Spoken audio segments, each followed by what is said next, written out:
እኔ አልሰደብኩም ወዳጄ፣ እኔ አልሰደብኩም። ችግር የለውም። እሱን አንተና ህሊናክ ትተዋለሁ። እሱን ችግር የለውም። የጠየቅኩ ጥያቄያችን ምንድን ነው? ማቴዎስ እንደጻፈው፣ ሉቃስ እንደጻፈው፣ ዮሐንስ እንደጻፈው ማን ነገረ? ማን ነው ይህን የሰጠ ነው ጥያቄው።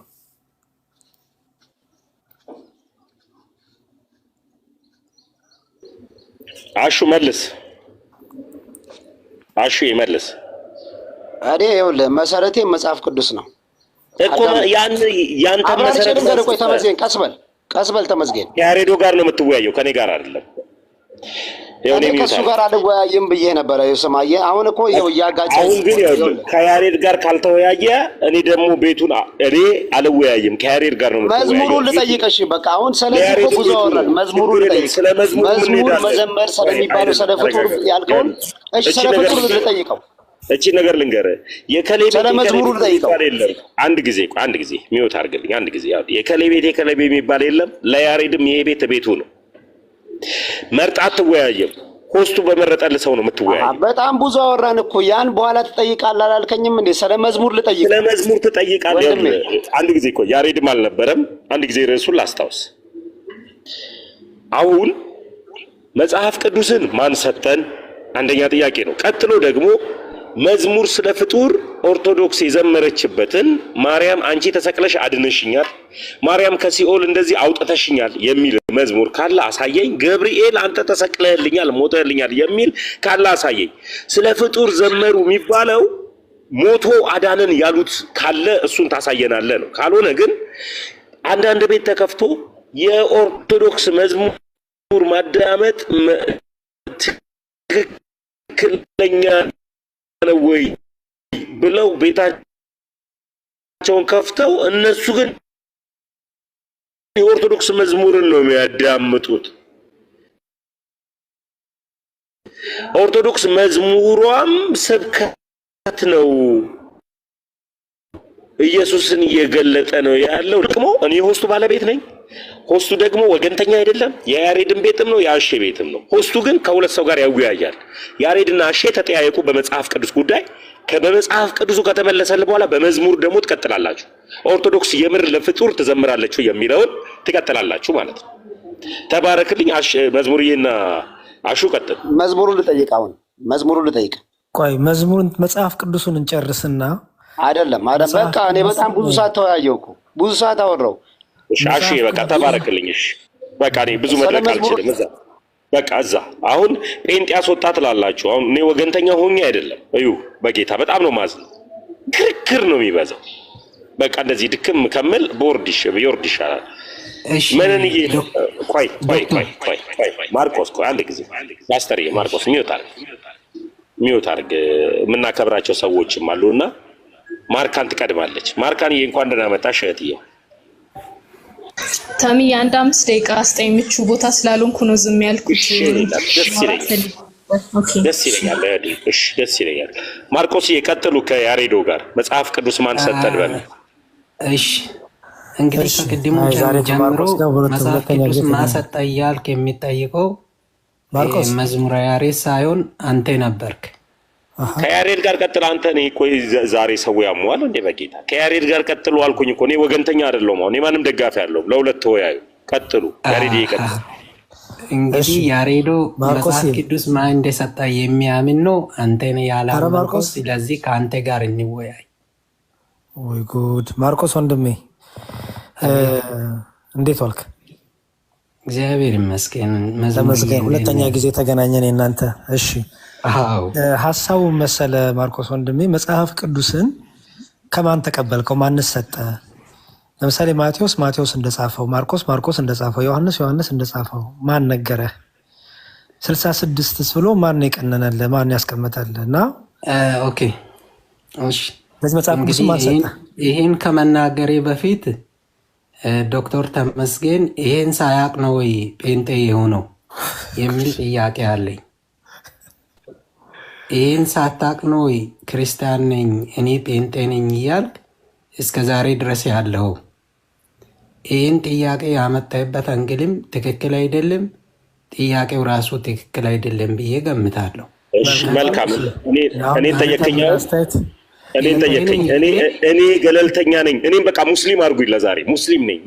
አንድ ጊዜ ኦርቶዶክስ ነው፣ አንድ ጊዜ ወልጅ ሰስሩት፣ ዛሬ ደግሞ ሙስሊም አድርጉኝ። ተወያዩ ወዳጄ፣ ተወያዩ። በቃ እኔን አውጡኝ ከዚህ ውስጥ። ማርቆስ የትኛው አባት ነው 66 ያለው ነው ጥያቄ? 66 ያለው ተሜ ይመልሳ። አንተ ለምን እኔን ብቻ ትጠይቃለህ? ተሜም እኮ ሚውት አድርግና አሸናፊ ልጠይቀው። ሚውት አድርግ በቃ አንድ ጊዜ። ማርቆስዬ ግን የምታነበው መጽሐፍ ቅዱስ ማን እንደሰጠ መጀመሪያ በደንብ አጣራና ትደርሳለህ። እውነቱ ላይ ትደርሳለህ። እውነት ነፃ ያወጣል። የኔ ወገን አይደለም። እኔ አንተ ወገን አይደለሁም። ያንተ ወገንም የያሬድ ወገንም አይደለሁም። እኔ ዛሬ ቤት ከፋች ሆስት በቃ ሚውት አድርግ። ዶክተር ተሜ ይሄን ሰዓት ማርቆስ ቆይ፣ ተባረክ። ሉተር ጋር ለመድረስ አልነበረም። አንተ ነህ ሉተር ጋር የመጣው። እኔ ሉተርን ትቼዋለሁ እኮ አባቴ ስላልሆነ ረስቼዋለሁ። አሹዬ ቀጥሎም በስነ ስርዓት ተወያዩ። እሺ አሹ፣ እንግዲህ መጽሐፍ ቅዱስን የሰጡን አባቶች ናቸው አልከን። ኦኬ፣ የትኛው አባት ነው 66 ብቻ ብሎ የሰጠህ?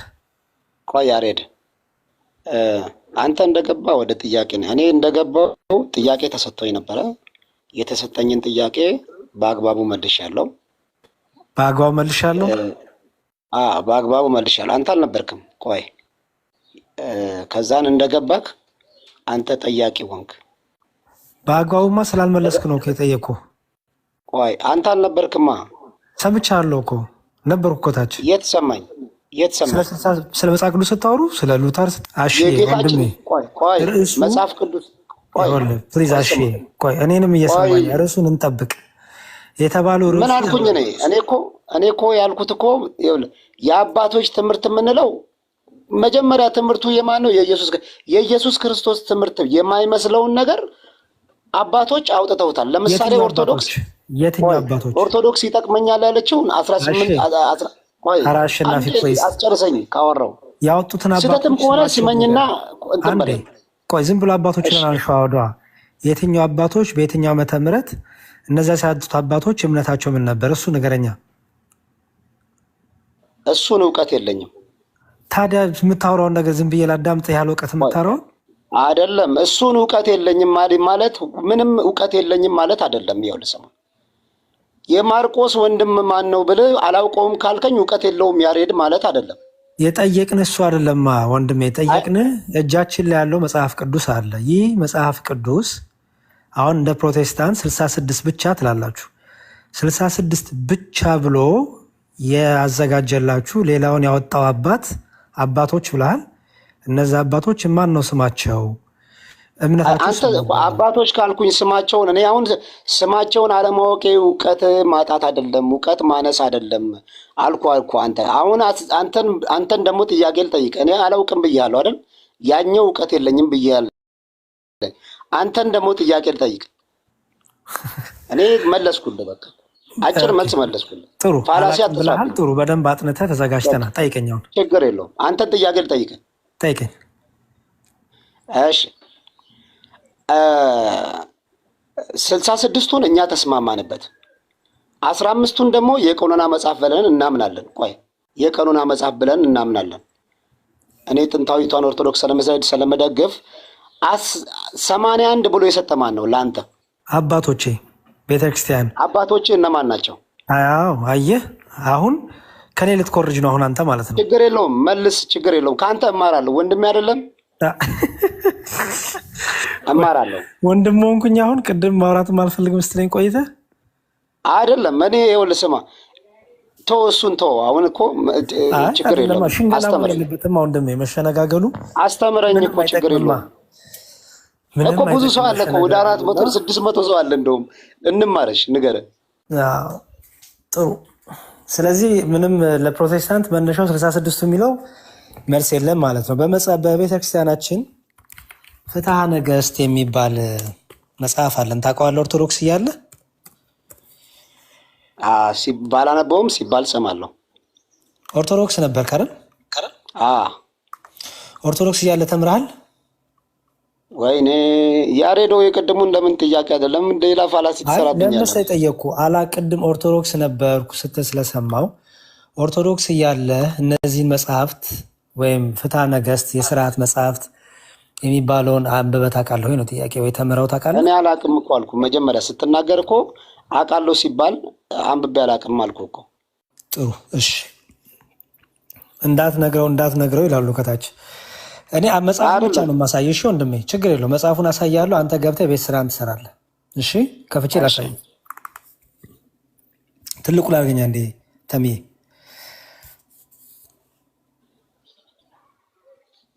ችግር የለውም። ምንም ያለውን ነገር እናሳየዋለን። ችግር የለውም። 4 አብያት ነቢያት እንዳሉ ታውቃለህ? ያው ኦርቶዶክስ ብዙም እንትን በእውቀት ስለምትከፋፍለው በራሷ በእውቀት ስለምትከፋፍለው እኔ አላውቀውም። ይኸውልህ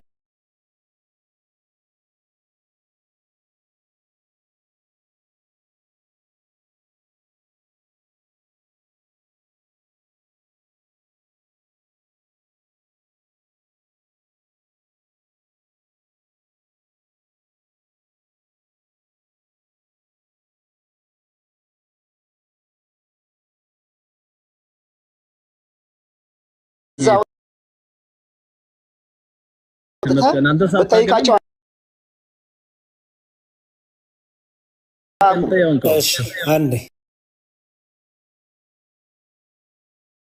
አንዴ ይኸው አንተም እኮ ልጠይቅ የኔ ገርማል የገባሁት እኔ ስለ ኦርቶዶክስ ብጠይቀኝ እነግርሃለሁ፣ በደምብ ጠንቄ እነግርሃለሁ።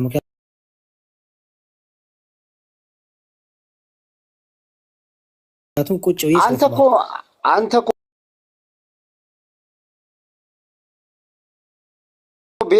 ያሬዶ አንተ እኮ እዛ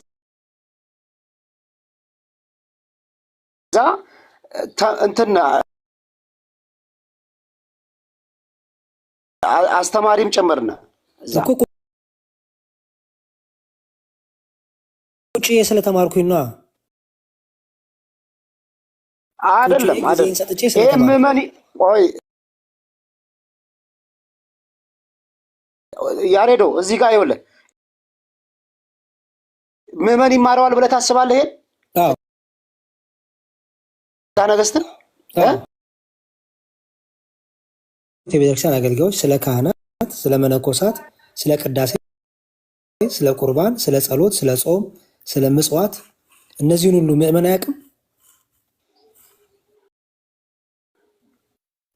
ስለ ጾም ስለምናደርጋቸው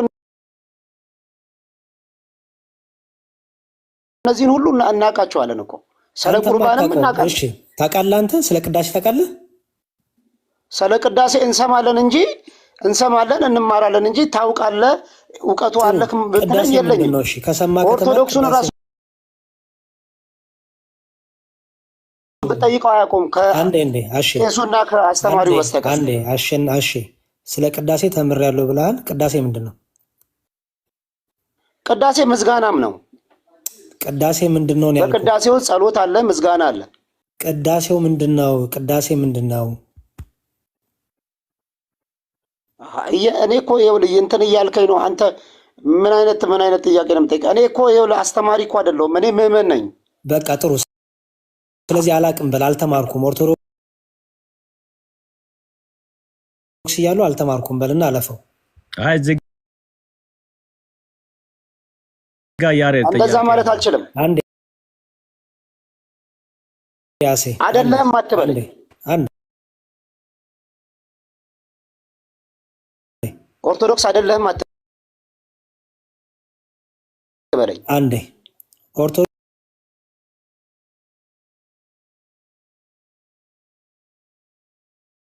በነበርክበት ጊዜ ቁጭ ብለህ አልተማርክም።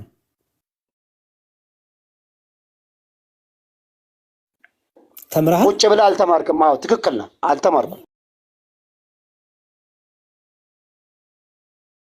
አልተማርክም። አሁን ወንድማችን አሼ ሰንበት ቤትም አልተማርኩም አለ፣ ሰርክ ጉባኤም አልተማርም።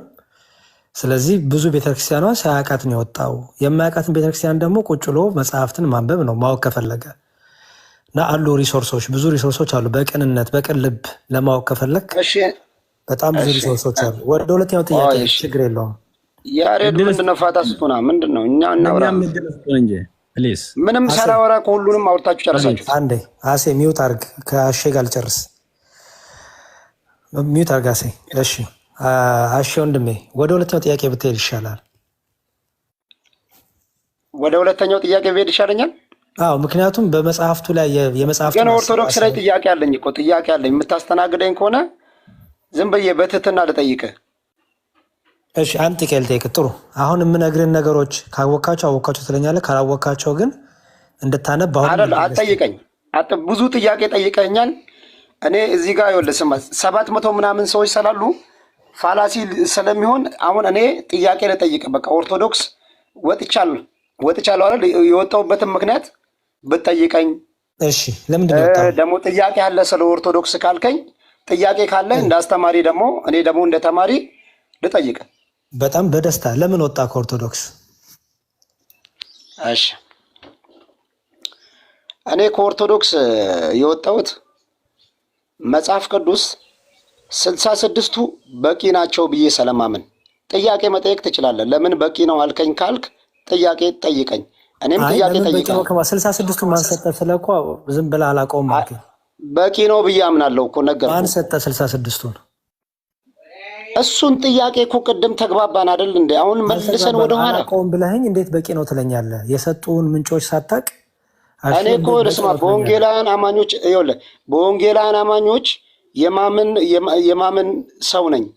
ይሄን እኔን ጥያቄ መጠየቅ የለብም። ከፈለግ ራስህ ጎግል አድርግ። እንደዚህ እንዳልከው እኔ አባቶች ቤተክርስቲያን ሰጠችን ብያለሁ። እኔ ስናገር አትግባም። የትኛው ቤተክርስቲያን? እኔ ጥያቄ አለኝ። ጥያቄን ላስተንትን በለኝ። ለማርካን ጥያቄ ጠይቃ። የትኛው ቤተክርስቲያን? እኔ ኦርቶዶክስ ነበርኩ አልኩ እኮ። የትኛው ቤተክርስቲያን የሰጠች? ቆይ እኔ ኦርቶዶክስ ነበርኩ አልኩ አይደል እንዴ? ቆይ እኔ ኦርቶዶክስ ነበርኩ አልኩ። ኦርቶዶክስ ያለ ደግሞ አልተማርኩም። ስለ ቤተክርስቲያን የማውቀው ነገር የለም ማለት። ቆይ እሺ እኔ ልጨርስ። ቆይ እኔ እኮ ስታወራ ያን ሁሉ ስታወራ ዝም አላልኩም እንዴ?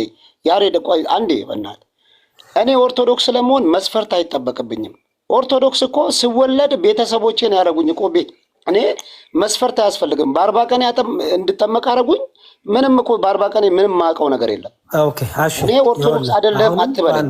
ማንም ሰው እንዲለኝ አልፈልግም። እሺ ፕሊዝ ሌላ ርዕስ ስለገባ አስቆምሃለሁ። ነው ቆይ አንተ ምንም አታውቅ ይሆናል። የአንተን ቤተሰቦች ምንም ሳያውቋት አስጠምቀው ሊሆን ይችላል። የኔ ቤተሰቦች ግን የሚያምኑትን አምላክ አብዛኞቻችን እንደዛ ነን። አንዴ ቆይ ልመልስ። እኔ ስለአንተ ቤተሰብ ነው የነገርከን። የኔን ቤተሰብ እየነገርኩ ነው። የኔ ቤተሰብ ቤተክርስቲያን የሚሄዱ ቤተክርስቲያን የሚያገለግሉ። ስለዚህ እኔንም በ40 ቀን ሲወስዱኝ ዓላማው ገብቷቸው ከክርስቶስ ጋር አንድ ሊያደርጉኝ ነው የወሰዱኝ። ይሄን ዓላማ እምነትም አድርገው ነው የወሰዱኝ። ስለዚህ ከዛ በኋላ ደግሞ በቤተክርስቲያን እንዳድግ ደግሞ ያገዙኝ፣ ሰንበት ቤት ሄጄ እንድማር፣ ቁጭ ብዬ እግዚአብሔር ቤት እንድማር፣ እምነቴን እንዳቅ በዚህ እስከዚህ እድሜ ድረስ እያገዙኝ ያሉ እናት አባት አሉኝ። እናት አባቴ ባያግዙኝም እኔን ከመማር የሚከለክለኝ ነገር የለም። አንተ ግን አልተማርኩም፣ ቁጭ ብለህ ጊዜ አግኝቼም አልተማርኩም። ቤተክርስቲያን ኦርቶዶክስ ያለው ሰንበት ትምህርት ቤትም አውደ ምሕረትም አልተማርኩም አልክ አይደል? እሺ እንዴት አውደ ምሕረት አልተማርኩም? እኔ ብያለሁ። አሁን ያላልኩህን ነገር ታወራለህ።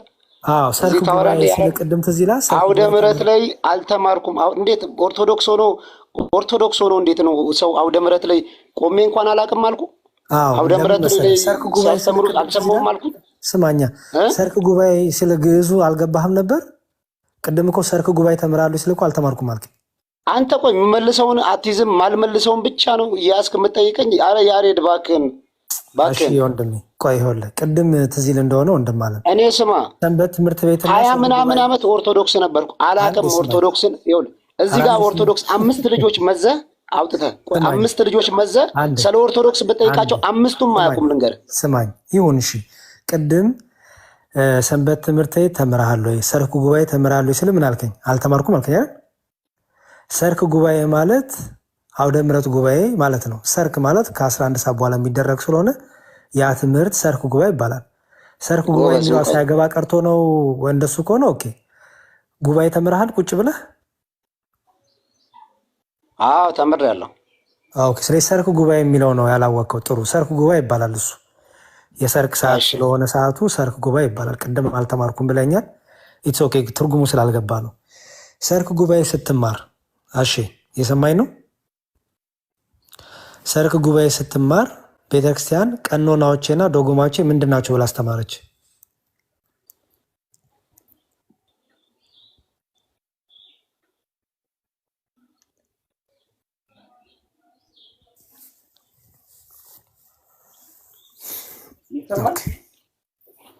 ይሰማል። ርቀ ነበረ። ጥያቄን ሰምተኛል? እሺ አቤት ይሰማኛል። ጥሩ። ሰርክ ጉባኤ ስትማር ይቅርታ ምንድን ነው ጉባኤ ስትማር 11 ሰዓት ጉባኤ ቤተክርስቲያን በዛ ጉባኤ ላይ ቀኖናዬና ዶግማዬ ምንድን ነው ብላ አስተማረች? እኔ እንደዚህ በእንትን አላውቀውም። በምን አታውቀውም? አላውቀውም። አሁን ያልከኝን አላውቀውም። ተረሰተኛል ወይስ ምትላክ? አሹ እሺ፣ ወደ አንተ ልስጥህ። መጽሐፍ ቅዱስን ማን ሰጠን? አሹ ኦኬ። እስካሁን ደግሞ ምንድነው ዘማን ነው መዝሙረ ያሬድ እንግዲህ ተጠይቆ አልመለሰም። ሳይመለስ ደግሞ በዝዞ አለፈና፣ ግን አንተ ጥያቄ ያለኝ ነገር ቆይ አንተ ጋር እመጣለሁ። ጥያቄ ስላለብኝ ነው ያሪ እኔ በህይወት ስላለው ብዙ እሱ አትዋሽ። እሺ ችግር የለውም። ይኸው አሁን እንደውም ጠይቆልሃል አልመለስክለትም። አሁን እኮ አንተ ልትመልስ ገባህ እኮ። ስለዚህ ከአንተ ጋር እንቀጥላለን። እስቲ አንተ መልስ ካለህ እናያለን። ስለዚህ አሁን አንተ ስላለ ከአንተ ጋር እናወራለን። አሁን ጥያቄያችን እንዲሁም ከዮብ ጋር ትቀጥላለህ። እዮብም ጊዜ እንዲያገኝ ቁጭ ከሚል እዮባ ስለ መጽሐፍ ለተመስገን አንድ ጥያቄ ስላለብኝ ፍቀድልኝ። ተመስገንም ፎሎ አድርገው ጠይቀው ፕሊዝ። ችግር የለውም። ኧረ ውስጥ አላገኘውም። ስለዚህ ጥያቄ እንጠይቅ። እዮባ ጠይቀው ስለ መጽሐፍ ቅዱስ ነው ውይይቱ። እሺ አሁን ደግሞ የሚጠየቀው እንደዛ ከሆነ ልጁ የወጣበትን ለምን ወጣ ከኦርቶዶክስ ብላችሁ ደግሞ ለጠየቃችሁት ጥያቄ የራሱን ቆይ ልጁ ከኦርቶዶክስ ስለመውጣቱ ራሱ አለ መመለስም አለመመለስም የሰውየው ነው። አንተን የሚመለከተ አይመስለኝም። እና አንተ ደግሞ መጽሐፍ ቅዱስ አምናለሁ ስለምትል አንድ ጥያቄ ብቻ ነው የምጠይቅህ። መጽሐፍ ቅዱስ 66 ነው ብለህ ነው የምታምነው? አዎ እኔ መጽሐፍ ቅዱስ 66 ነው። 15 ደግሞ ተጨማሪ ነው ተብሎ ነው የሚታመነው። 15 መጽሐፍ ደግሞ ተጨማሪ ነው ተብሎ ነው የሚታሰበው። 66ቱን ከየት አመጣው? 66 ደግሞ የቀደሙት የወንጌል አማኞች በክርስቶስ ደግሞ የሚያመኑ ከእግዚአብሔር ደግሞ የተቀበሉ ከእግዚአብሔር እስትንፋስ ደግሞ በእግዚአብሔር መንፈስ ተመርቶ ደግሞ የጻፉት የተቀደሰ የእግዚአብሔር ቃል መሆን ደግሞ ተነግሮኝ አምኜ ተቀብያለሁ። ስለዚህ የቱ ጋር ነው 66 የሚያገኘው? እሱ ያንተ ትርክት ነው። የእግዚአብሔር ቃል መሆን ነው ትርክት ያልከው። ማን ያገኘው ብዬ ነው እንዴት ትርክት ነው የምትለኝ? ቆያ 66 ነው ብሎ ደግሞ የሰጠህ አባት ማን ነው ብለህ ደግሞ እንትን ስትለኝ እሱ ደግሞ ሲነግርህ ህይወት አይሰጠኝም ለኔ። እሱ ደግሞ ብሎ የሰጠህ አባት ያልጠየቅም አይደለም። ቆይ አንዴ አሴ እየሰማኸኝ ለምጠይቅህ ብቻ ንግግር ማድረግ ብትችል እንግባባለን። አሁን ያልጠየቅኩን ብዙ ነገሮች እያወራ ነው እና ተከትዬ ርዕስ አልቀየርም። ስለዚህ በምንነጋገርበት ነገር ላይ ብቻ ትኩረት አድርገህ ተነጋገረኝና 66 የሚለውን ከየት አመጣህ አንተ? ኦኬ 66 የሚለውን ደግሞ ከየት አመጣህ ስላልከኝ ማለት ነው የቀደሙት የወንጌል አማኞች በክርስቶስ ደም አምነው የዳኑ የቀደሙ አባቶች ነበሩ ከነ በፊት የነበሩ እነሱ ደግሞ ምንድነው ደግሞ እየሰጡኝ ነው እኔ ይመናው ማለት ነው። ስማቸው ደግሞ ብዙዎች ናቸው። እንደውም ምንድነው እግዚአብሔር ደግሞ ለኤልያስ ደግሞ ሲናገር እኔ ብቻ ቀርቻለሁ ነው ደግሞ አንተ ማታቆ ደግሞ ለባስ ደግሞ ያልሰገዱ 7000 ነቢያቶች አለኝ አለ እግዚአብሔር። ስለዚህ ብዙዎች ናቸው። ብዙዎች ናቸው። ሊጠቅሳቸው አልችልም። የእግዚአብሔር ሰዎች በጌታ አምኖ ደግሞ የዳኑ የት አገኛቸው አንተ? በዚህ ታምናለህ? በመጽሐፍ ቅዱስ ሲጀመር በመጽሐፍ ቅዱስ ታምናለህ አንተ? የት አገኘኸው ወዳጅ? የጠየቅኩን መልስ መጀመሪያ። የት አገኛቸው? አንተ እየጠየከኝ ያለው ህይወት የሚሰጥ ቃል አይደለም። እኔ እያልኳለሁ ደግሞ አምኖ የዳኑ ሰዎች የሚለው መጽሐፍ ቅዱስ እውነተኛ ነው የእግዚአብሔር ቃል ነው ብዬ ተቀብያለሁ። እነሱን ከየት አገኛቸው? ሰጡኝ ያልካቸውን ሰዎች ከየት ነው ያገኛቸው ብዬ ነው የጠየቅኩ። ምንድነው ሶርሱን የፈለከው? ሶርሱ እግዚአብሔር ነው። ሰዎቹን የት አገኛቸው የሚለው አማርኛ በጣም ግልጽ ነው። ምን ይጠቅማል? ጥቅሙን ለኔ ተው። አንተ የተጠየቀውን መልስ። እምነትህ ሙሉ ከሆነ ስለማይጠቅሙ ደግሞ ብዙዎች ናቸው ብዬሃለሁ። እነዚህ ሰዎች የት አገኛቸው ለሚለው ጥያቄ ስንት ናቸው የሚለውን መልስ ትመልሳለህ? የት አገኛቸው እኮ ነው የጠየኩህ። ሰዎቹን ነው የእግዚአብሔር ሰዎች መሆናቸው ነው የሚያውቃቸው። የማ ሰዎች ናቸው ብዬ መች ጠየቅኩ ነኝ። የት አገኛቸው? በመጽሐፍ ቅዱስ። መጽሐፍ ቅዱስን የሰጡ ሰዎች መጽሐፍ ቅዱስ ውስጥ ናቸው? ቆይ ጴጥሮስን፣ ዮሐንስን፣ ያዕቆብን የት እናገኛቸው? አንተ እነሱን ናቸው መጽሐፍ ቅዱስ የሰጡህ ለአንተ? አንተ እነሱን የት ነው የምታገኘው? እኔን የምትጠይቅበት ሰዓት ላይ ትጠይቀኛለህ። አሁን አንተ የምትጠይቀውን ብቻ መልስ። በእኔ ጥያቄ ውስጥ አትደበቅ። እሺ፣ ሐዋርያት ሥራ ምዕራፍ 4 ላይ ጳውሎስ ከጴጥሮስ መጽሐፍ ተቀበለ ይላል። አይ ጴጥሮስ የተናገረው ደግሞ ልናገርና ከዛ አልፋለሁ። ጴጥሮስ ለጳውሎስ መጽሐፍ ሰጠውት ይላል። ጴጥሮስ የተናገረውን መጀመሪያ ጴጥሮስ ለጳውሎስ መጽሐፍ ሰጠውት ይላል። ወደ ሐዋርያ ጳውሎስ እንሄዳለን ወንድሜ። አሸናፊ ቆይ በጥቅስ ለመደበቅ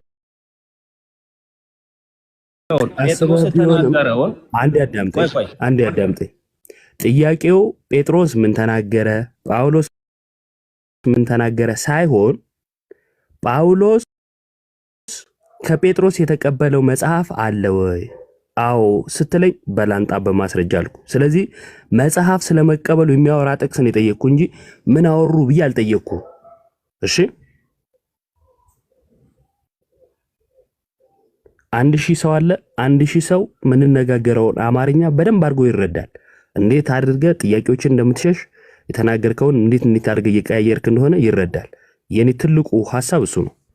የተጠየቀውን ትቶ ያልተጠየቀውን የሚያወራበት ምክንያት የእምነት ሙሉነት ስለሌለ የትምህርት ሙሉነት ስለሌለ እንደሆነ መረዳት እንዲችሉ ከመሆኑ አንፃር ለኔ ጥሩ ነው። ይሰማል አይደለ? ስለምትሸሽ ነው አንተ ይኸውልህ ጴጥሮስ የተናገረውና ሐዋርያ ጳውሎስ የሰበከው የእግዚአብሔር ቃል መሆኑን ደግሞ እዚህ ጋር ደግሞ ለመናገር አልጠየቅኩም። እሱን አልጠየቅኩም። ይኸውልህ ጴጥሮስ የተናገረው የማን ቃል? እሱን አልጠየቅኩም። ለማን እንደሰበከ ለምን አልጠየቅኩም። እኔ ያለው አይደል? ስድስት መጽሐፍ ነው የሰጠህ ማን ነው? ያክ ደግሞ የማይሰጥ ቃል ደግሞ እየተናገርክ ስለሆነ አሸናፊ እኔ ያለው አልሞትኩም። ምን እንደጠየቅኩ መናገር እችላለሁ። ይሄን ጠይቀኸኛል ብለህ ድርቅ አትበል።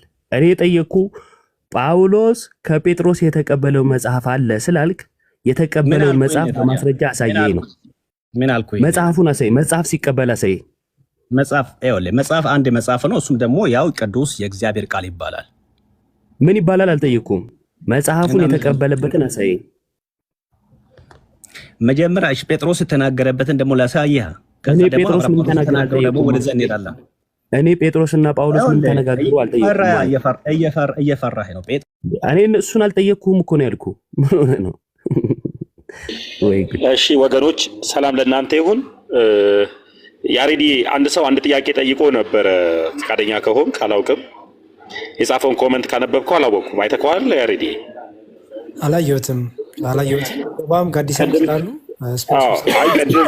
ቅድም የጠየቀው አሼ ዮብን የሰደበው እኔ የምሬን ነው። አንድ ጥያቄ ብቻ ልጠይቃችሁና እሱም መልሱልኝ እባካችሁ። ከምሬን ነው መመለስ እፈልጋለሁ ይላል። ምን ትላለህ? ድንገት የነፍስ ጥያቄ ስለሆነ ነው የነገርኩህ። ይሁን ይግባና ግን ኢዮባን ይቅርታ ይጠይቀው። ሕፃን ብሎ ስለሰደበው ኢዮባን ይቅርታ ይጠይቀው። ያሁኑ አንተ ላይ አንድ ነገር ስለንተም የወንጌል አማኞች ወይ ያሬዲ ኢዮቢ አንድ ጊዜ እቺ ነገር ልበል። የወንጌል አማኞች ገስት የላካችሁ ሰዎች መሆናችሁን ለማረጋገጥ አንድ ቁጥር ከጻፋችሁልኝ አስገባችኋለሁ። ብዙ ሰው ነው ገስት ላይ ያለውና መምረጥ ስለማልችል ነው። ጥያቄው መጽሐፍ ቅዱስ ማን ሰጠን ብቻ ነው እና አሺ ኢዮብን ይቅርታ ጠይቀው። እዚህ ቤት ስድብ ስለማይቻል መሰዳደብ ስለሌለ ከዛ ይመስገንና ጋዲሳ ይወያያሉ። ለሁለቱ ፈቅድላቸዋል። ይመስገንና ጋዲሳ አሼ ጥያቄን ከጠየቅ በኋላ ተባረክ። ከሱ በፊት ተሜ አሁን ከልጁ ጋር ስናወራ የነበረው ነገር ላይ አንድ ደቂቃ ብቻ የሆነ ነገር ልበል። በል ቀጥል። እሺ እንዲታለፍ ስላልፈለኩ ነውና መጽሐፍ ቅዱስን መጀመሪያ 66 መሆኑን ከየት አመጣ ወይ እንዴት አወቅ ስል ከኔ በፊት የነበሩ የዳኑ ፕሮቴስታንቶች ወዘተ ሰጡኝ አለ። እነማን ናቸው ሲባል ግን እነሱን ከመጥራት ይልቅ ጳውሎስና ጴጥሮስ የሚል ሐሳብ ተነሳ። ጴጥሮስና ጳውሎስ ጴጥሮስ መጽሐፍ ቅዱስ ሰጥተውኛ ያለ አይነት ነገር። እሺ ከጴጥሮስ በኋላ መጽሐፍ ቅዱስን ከጴጥሮስ የተቀበለ ማን ነው ሲባል ጳውሎስ አለ። በመጽሐፍ ቅዱሳችን ላይ ጳውሎስ ከጴጥሮስ መጽሐፍ ቅዱስ ተቀበለ የሚል የለም። ጀመር መጽሐፍ ቅዱስ ብለን አሁን የያዝነው በአሁኑ ጥራዝ መልክ እነሱ ጋር አልነበረም። እውቀቱ የለም። ስለ ኦርቶዶክስ ካልከኝ ትኩረት ብታደርግ አይሻልም? እሺ ጥያቄው ላይ ትኩረት አድርግ። አሁን ታሪክ ዳሰሳ ሳይሆን የተቀመጥነው ጥያቄው ላይ ትኩረት አድርግ። አንድ ጥያቄ አለኝ ብለን የገባው። አይ መጀመሪያ የጀመርነው ወሬ ነበረ። ከዛ ከሆነ ደግሞ አንድ ሰው ያውረኝ፣ እሱ ያውረኝ፣ ችግር የለውም። እነ ጋዲሳም ያወራል። እኔ ጋር በጣም ሌሊት ነው። እሺ ቶሎ ጥያቄ ልስማና ፕሊዝ። ጥያቄው ስለሆነ ብዙ የምንማማርበት ጥያቄው ላይ እናተኩር። ጥያቄውን አቀብለን ቶሎ ፕሊዝ። እሺ እናንተ 81ዱን ትቀበላላችሁ። 81ዱ ለምሳሌ እኔ 81ዱን አልቀበልም። ለምሳሌ ጥያቄ የሚሆኑብኝ ነገሮች አሉ 81ዱ ላይ በትምህርቶች ነው እኔ ወደ ወንጌላውያን አማኞች የመጣሁት እንጂ ኦርቶዶክስ ላይ በእርግጥ ትክክልና ብዙ እውቀትም የለኝም። ቀደም እንደነገርኩ ግን ኦርቶዶክስ ላይ ያሉ ነገሮችን እማራለሁ። አንዳንድ ከዛ የወጡ ሊቃውንት የሚያስተምሩት ትምህርቶችን እማራለሁ። እነዛን ነገሮች ብዙ ጊዜ እኔ ቲክቶክ ላይም ጠይቄያለሁ፣ ፌስቡክ ላይም ጠይቄያለሁ። ብዙ ጊዜ መልስ አይሰጡበትም። መልስ ቢሰጡ ይቅርታ፣ አሁንም ይቅርታ ማቋረጥ ፈልጌ ሳይሆን ትምህርት አይደለም። አሁን 66 ብዛቱ ላይ ነው ያለ ነው። መጽሐፍ ቅዱስ በራሱ 66 ነው 81 ነው ማን ሰጠን የሚለው ላይ ነን። እነሱ በኋላ ነው ወደ እሱን እኮ አስረዳኝ። ትምህርቱ ላይ ገና አላወራንማ። ሰው መጽሐፍ ቅዱስ ስንት ነው የሚለው ነው ጥያቄ ወይስ ምንድን ነው? አይደለም፣ እሱንማ ተረዳዳን አይደል እንዴ ያሬድ? ተረዳዳን እኮ እኔ ማምንበትን ነገር ስናገር፣ አንተ ደግሞ መጽሐፍ ቅዱሱን እናንተ ኬት አመጣችሁት ማን ሰጠ ለሚለው ነገር አንተ የራስህን ነገር ከፍተህ ማስረጃህን አሳየኝ አይደል? ቤተክርስቲያን የሰጠችኝ ብለህ ላፕቶፕን ከፍተህ አሳየኝ እኮ። ጥያቄን በቃ ጠይቅሽ። ጥያቄ ትምህርትም ከሆነ የሆነ ትምህርት አንሳና እዚህ ትምህርት ላይ በል። ለምሳሌ መጽሐፍ ቅዱስ ላይ ሄኖክ ላይ ጥያቄ አለኝ። ብዙ እዛ ቦታዎች ላይ ጥያቄ ስላለኝ ለምሳሌ መጽሐፈ ሄኖክ 19:1 ላይ ከፍታ አንብብልኝና እሱን መልስልኝ። ነገር የለውም። እሺ መጽሐፈ ሄኖክ ማን ሰጠ? መጽሐፈ ሄኖክ እኔ መጽሐፈ ሄኖክን አላምነውም። እሺ ዓለም መኖሩን ማን ነገረ? መጽሐፈ ሄኖክ መኖሩን ማን ነገረ? እናንተ ላይ እኮ ነው ያለው። ኦርቶዶክስ ላይ እኮ ነው ያለው። ተሜ እናንተ ላይ ነው። እኛ ላይ እኔም ኦርቶዶክስ ላይ እኛ ጋም ካለ ችግር የለውም። እኔ ጋም ካለ እኔ ራሴ መልስልሃል እንዴ? እኔ ጋር መኖሩ ማን ነገረ? የእናንተን መጽሐፍ አንብቤ። እሺ የኛ መጽሐፍ መሆኑን ማን ነገረ? አረ ምን አይነት ጥያቄ ነው? ጨረቃን አሳይ፣ ሰማይን ምን አይነት ወዳጅ ማን ነገረ ነው? እኔ መጽሐፈ ሄኖክ መኖሩን ራሱ ማን ነገረ ስለ የእናንተ መጽሐፍ ነው አልከኝ። መልካም እሺ የኛ መጽሐፍ መሆኑን ማን ነገረ? እኔ ጋር አለ። እኔ እኮ ከዛ ላይ እኮ ነው የምጠይቀው። በጣም ጥሩ። አንተ ጋር ያለው መጽሐፍ ማን ነገረ? ማን የሰጠ? አንተ ጋር የነበረው መጽሐፍን ማን የጻፈልህ? ማን የሰጠ? እንዴት ደረሰ? አረ ይሄ ያስቃል። አረ ምን አይነት ጥያቄ ነው? እኔ እንዴት ደረሰ እኮ እንዴት ደረሰ መልስልኝ። እሱን አሁን እኮ ጥያቄው እኮ እሱ ነው። እኔ ሄኖክ መጽሐፍ አሪያ ስራ ምን አገባኝ እኔ። ማን ሰጠ ነው መጽሐፉን ጠርዞ የሰጠው? ደራሲው ማን ነው? ማን የሰጠ ነው? የትኛውን መጽሐፍ? አንተ ጋር ያለው መጽሐፍ እኔ ጋር ያልከው መጽሐፍ ቅዱስን ማን ሰጠ? እኔ እኮ የኦርቶዶክስን 81ዱን አልቀበልም እኮ ነው የምልህ። እኔ 66ቱ አለኝ እኮ የምቀበለው። ችግር የለውም። የኦርቶዶክስም ይሁን የፕሮቴስታንትም ይሁን ማን ሰጠ? ቆይ ስፒሮስ ትገባለህ። ማን ሰጠ? ይኸውልህ 81ዱን 66ቱንም ማን ሰጠ? ወዳጄ አሁንም ጥያቄ ልክ አይደለም። ይኸውልህ 66ቱንም ይሁን 81ዱንም ይሁን የፈለከውን ዋቴቨር እሱም መጽሐፍ ቅዱስን ማን ሰጠ ነው ጥያቄው። ቅድም ተወያየን እኮ ከሄኖክ ጋር። አሁን ለኔ መልስልኝ፣ ለኔ መልስልኝ። ድጋሚ ካንተ ጋር አይደለም፣ ለኔ መልስልኝ። እከሌ የሚባል አባት ወይም እከሌ የሚባል ሰው ሰጠኝ በለኝ። እሱም ብቻ መልስልኝ። አባቶች አልኩ እኮ አባቶች፣ ከአባቶች ሐዋርያት ነው የመጣው መጽሐፍ። በጣም ጥሩ። ሐዋርያቶቹ እነማን ናቸው?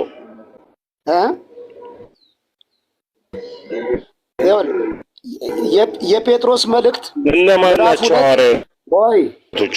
የጴጥሮስ መልእክት ምዕራፍ 2 ላይ ቅዱሳን በመንፈስ ተነድተው ጻፉት የሚለውን እሱን መጽሐፍ ነው የምቀበለው። ወይስ መጽሐፉ የለህም እጅክ ላይ? አይ እኔ ስልኬ ላይ ነው ያለው። ስልኬ ላይ ካወጣሁት ይጠፋል ብዬ ነው እንጂ አለ ስልኬ ላይ አለ። ያው ሄኖክ 19:1 ላይ የመንፈስ ቅዱስ ዕውቀት ያበሳጨኛል ያስጨንቀኛል ብሎ ለሩፋኤል ይነግረዋል። እነዚህ ነገሮች እንዴት ነው የምትቀበሏቸው ነው? እሺ ቤተክርስቲያን ትርጓሜ እንዳላት ታውቃለህ? ለምሳሌ እግዚአብሔር ተጸጸተ ተጽፏል አይደል?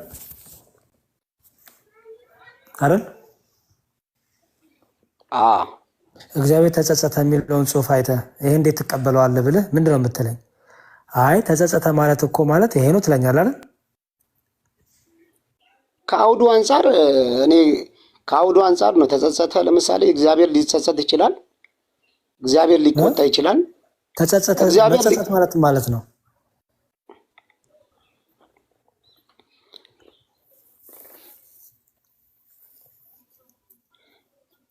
ሄሎ ይሰማል? አዘነ ተጸጸተ ማለት አዘነ ተጸጸተ አዘነ ብለህ የተረጎምከው ከምን ከየት አይተው ከሆነ በምን አይተው? እሺ ወይስ ኧረ ያሬድ ባካችሁን በእናታችሁ ጥያቄን መልሱልኝ። እኔ ጥያቄን መልሱልኝ። የቃላት ጨዋታ ነው። እኔ የቃላት ጨዋታ ካረኩ አንተ ስለሆንክ እሱን ላሳየህ ብዬ ነው። እሺ በቃ ተውሽ። እኔ አማርኛ አልችልም። እሺ ትርጉሙን ላሳየህ። ዮብይ ትርጓሜ ያለክ ወይስ ትርጓሜን ላሳየው? አይ የለኝ፣ የሁለት ሽትሙ መጽሐፍ ቅዱስ ነው ያለኝ። አዎ እኔም አለኝ መጽሐፉ። ትርጓሜውን ላሳየው ብዬ ነው። ትልቁ ላይ ያለውና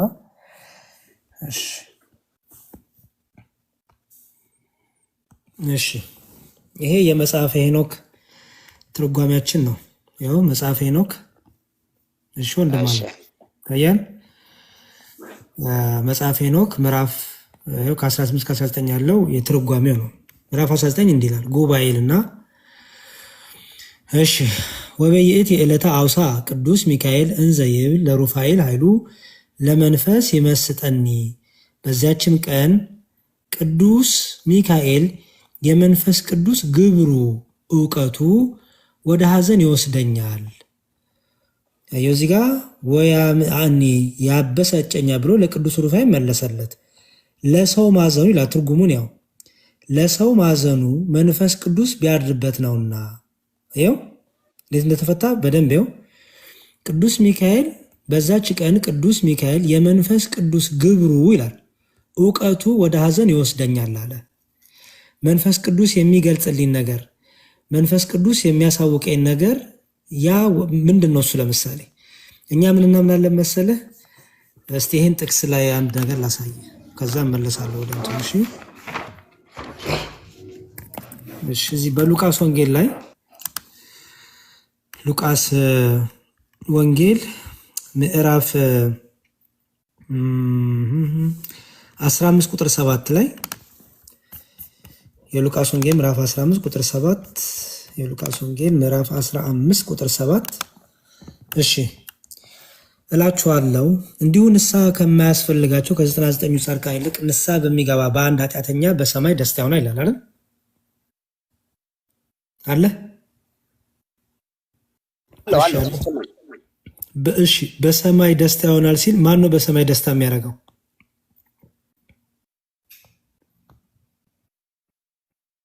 እየመለስክልኝ ፕሊዝ። እሺ እኔ ጋር በጣም ሌሊት እየሆነ ነው፣ ሰዓት እየሄደ ነው።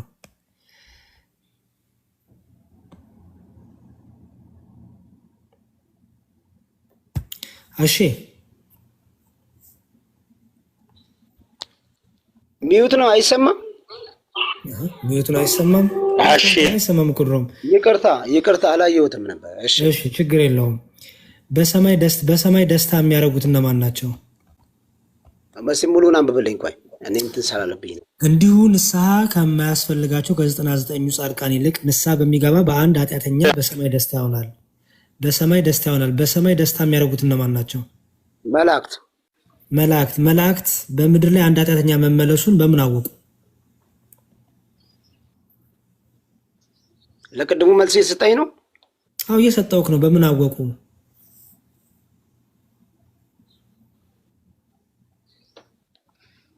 ይህን ጥያቄ ከብዙ ነገር ጋር ታነሳላችሁ፣ ግን ያው ኧረ አንተን ሊጠየቁ በእናትህ ስለ አንተ እምነት ነው። የእኛን ተወው። በምን አወቁ ነው ጥያቄው። አሼ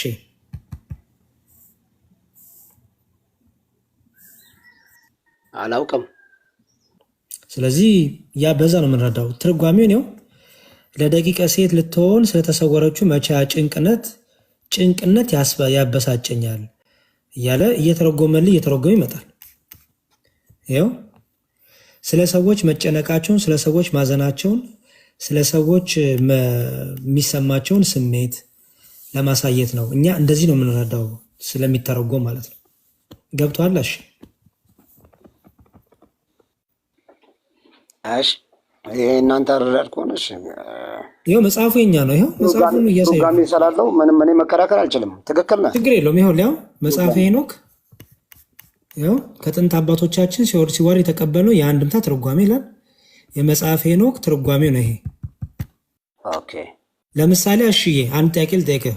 ኦነስት ሆነ ከሀቅ ሆነ መልስልኝ። ለምሳሌ የእኔ ኃጢአት መንፈስ ቅዱስ ቢገልጥልህ የኔ በኃጢአት መውደቅ፣ የኔ በኃጢአት መጨማለቅ፣ የኔ ክፉ ህይወት መንፈስ ቅዱስ ለአንተ ቢገልጥልህ አትጨነቅም? ስለኔ መንፈስ አይጨነቅም? አትራራም?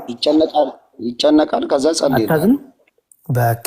ስለዚህ ሚካኤልም እየተነማን ነው። በዛች ቀን ቅዱስ ሚካኤል ምንድን ያለው? መንፈስ ቅዱስ የሚገልጥልኝ፣ መንፈስ ቅዱስ የሚያሳየኝ፣ የሚሰጠኝ እውቀቱ አለ። የሚገልጥልኝ እውቀት ምን ያደርገኛል አለ? ወደ ሀዘን ይወስደኛል፣ ያስጨንቀኛል። ምን ማለት ነው? የሰዎችን ክፋት፣ የሰዎችን መውደቅ መላእክት ያሉ መቼም አያውቁም አይባልም፣ ያውቃሉ። ይህ መላእክትን ያስጨንቃቸዋል። ልክ ትንቢተ ዘካርያስ ላይ እንዳለው ነው። እነዚህን 70 ዘመን የተቆጣቸውን ህዝቦችን እስከ መቼ ነው ማትምራቸው? ምድር ሁሉ ከእግዚአብሔር ቁጣ የተነሳ ጸጥ ብላ ነበረ። ስለዚህ መልአኩም ወደ እግዚአብሔር እነዚህን 70 ዘመን የተቆጣቸውን አንድ የሚወጣ 70 ዘመን የተቆጣቸውን እስከ መቼ ነው ማትምራቸው ሲል መልአኩ የእግዚአብሔር ቁጣ በምድር ላይ በጣም በከባዱ መሆኑን ስላየ አዘነ፣ ውስጡ ተጨነቀ፣ ራራ፣ አዘነ። ስለዚህ ምን አደረገ? ወደ እግዚአብሔር ለመነ። ስለዚህ እኛ የምንረዳውን ክፍል በዚህ መልኩ ነው ወንድሜ። እሺ መልካም ጨርሻለሁ። ጋዲሳይና ዮባ የምጠይቁት ጥያቄ ካለ እሱን ጠይቁት፣ ካልሆነ ግን እኔ በጠይቀው ደስ ይለኛል። ፈቃደኛ ለመጠየቅ መቼም ይጠየቃል እንጂ ጠየቅ እኮ እስካሁን ድረስ አልጠየኩም። አንድ ጥያቄ ነገር እኔ ብዙ ጥያቄ ተጠየቁ ቅድም ጀምሮ። በጣም ጥሩ። እሺ ልጠይቅ አንድ ጥያቄ። በምን አይነት ጥያቄ ነው የምጠይቀኝ? በመጽሐፍ ቅዱስ የምጠይቀኝ እኔ መጽሐፍ ቅዱስ የምጠይቀኝ ችግር የለውም። እሺ ኢየሱስ ክርስቶስ በዮሐንስ ወንጌል ላይ እኔ በአብ እንዳለው አብን በእኔ እንዳለ አታውቁምን ሲል በአብ ውስጥ ወልድ እንዴት ነው የሚኖረው? በወልድ ውስጥ አብ እንዴት ነው የሚኖረው?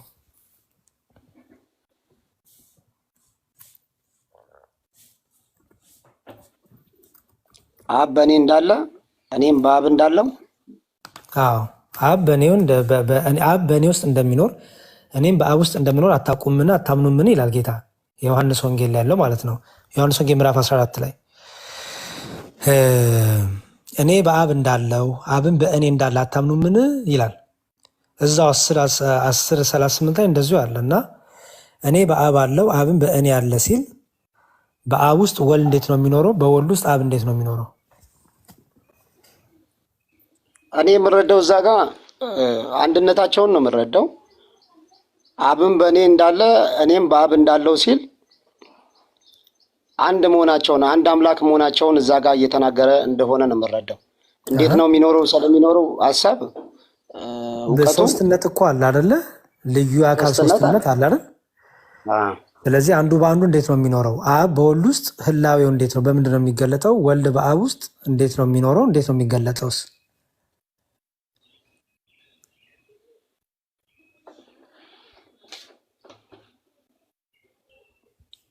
ስላሴ ያው ዲፕሊ እውቀት ስላሴን እኔ የምረዳው ባወቅኩት ልክ ነው የምረዳው። ይሄን ያው ማብራሪያው ሊኖር ስለሚችል አንተ የተሻለ ነገር ይኖራል ብዬ ነው የማስበው። ግን መለኮት ሶስት አካል እንዳለው እና ራሱ ደግሞ አካል የሚባለው እኔ የሚል ማንነት እንዳለው መለኮት ደግሞ አንድ እንደሆነ ነው የምረዳው። እሺ የጋዲሳዬ ጥያቄ ጌታ ስንት ልደት አሉት ነው የሚጠይቀህ? ስንት ልደት አሉት ጌታ?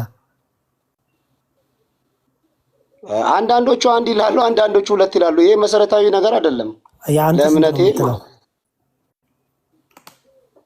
እኔ አንድ ብዬ ነው ማምነው። ለምን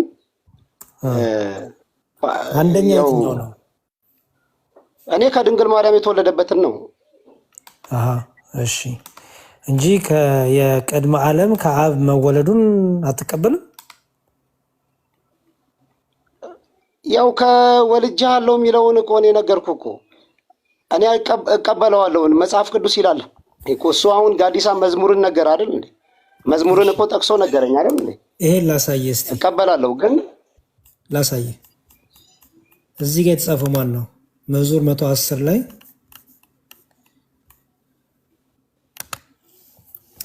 እግዚአብሔር ጌታዬን ጠላቶች ለእግር መረገጫ መቀመጫ እስካደረግ ድረስ በቀኝ ተቀምጣለሁ። እግዚአብሔር የኃይልን በትር ከጽዮን ይልክልሃል፣ በጠላቶች መካከል ግዛ። ከአንተ ጋር ቀድሞ በኃይል ቀን በቅዱሳን ብርሃን ከኃጢአት ኮከብ አስቀድሞ ከሆድ ወለድሁ። እንደ መልከ ጼዴቅ ሥርዓት አንተ ለዘላለም ካህን ነህ ብሎ ለእግዚአብሔር ማለ ይላል። እሺ ኃጢአት ኮከብ ማን ነው? ከኃጢአት ኮከብ አስቀድሞ ከሆድ ወለድኩ። ኃጢአት ኮከብ ማን ነው? እየተማርኩ ነው። አስረዳኝ እኮ እየተማርኩ ነው። አንተ ጨርስልኝ። እኔ ማልጨርስልኝ ወንድሜ። ጥያቄ ብቻ ሆነ እኮ የእናንተ ነገር። ያንተን መረዳትህን ልስማው። ከኃጢአት ኮከብ የተባለው ማን ነው? ምክንያቱም አስቀድሞ ከሆድ ወለድኩ ይላል። ኃጢአት ኮከብ ማን ነው? ከሆድስ አስቀድሞ ወለድኩ የሚለው ማን ነው? ማን ነው የተወለደው? ስለዚህ ኃጢአት ኮከብ ማን ነው? እኔ በራሴ ይሄን አልፈታለም። ይሄን አጥቢያ ኮከብ ማን ነው የሚለውን ነገር እኔ እውቀቱ የለኝም። እኔ አልፈታለም። እኔ ከራሴ ዝም ብዬ አላወራም። እሺ ከሆድ ወለድኩ የሚለው ማን ነው? ኢየሱስን ይሆናል። ማን ነው ተናጋሪ? አብ።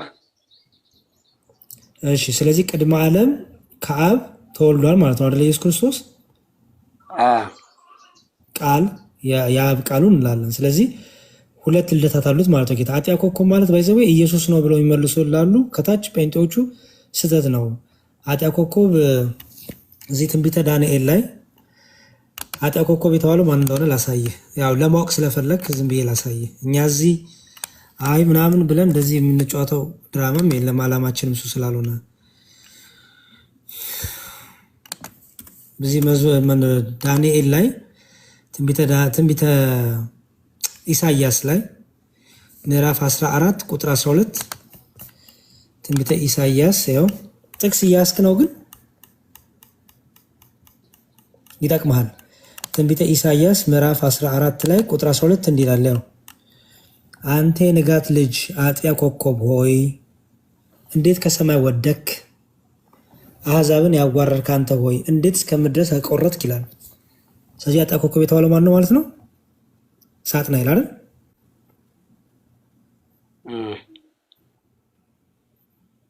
እሺ እየሰማሁ ነው። ኃጢአት ኮከብ የተባለው ማን ነው?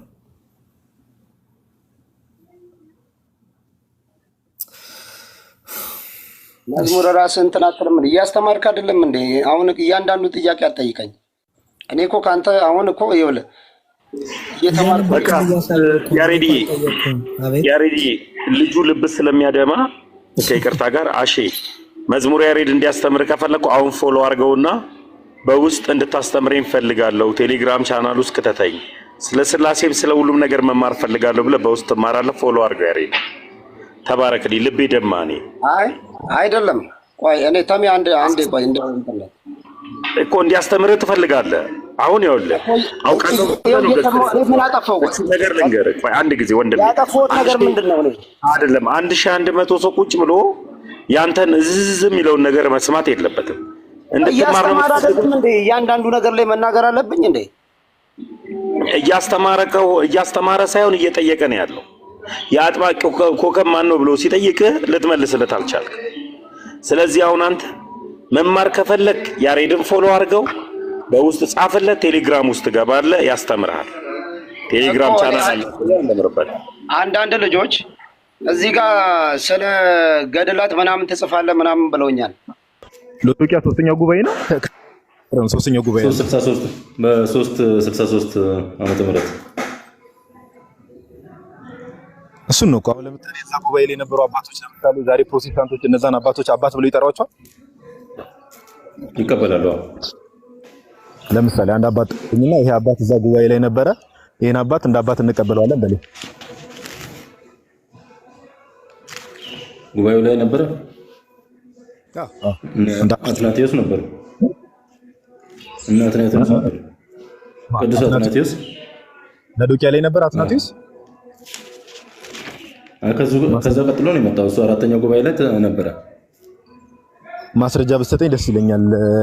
ለዶቅያ ጉባኤ ላይ ለምሳሌ ለመማማር ስለሆነ አትናቴዎስ ለምሳሌ 325 ዓመተ ምህረት የኒቂያ ጉባኤ ላይ ነበር አይደለ?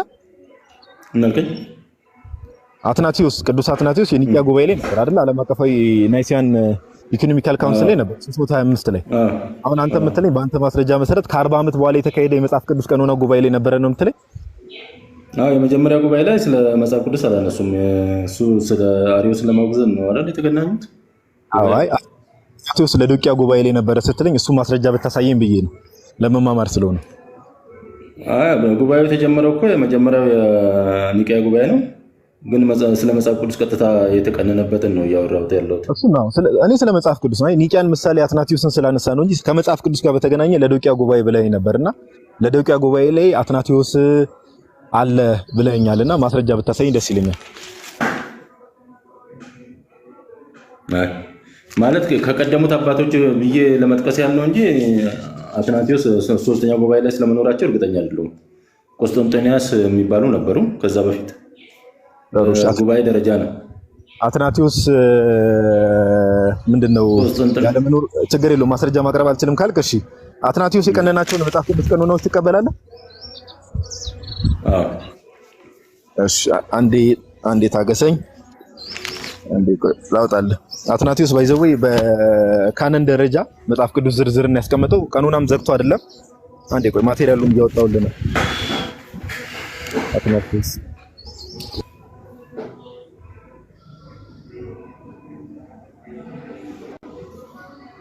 10 ሰከንድ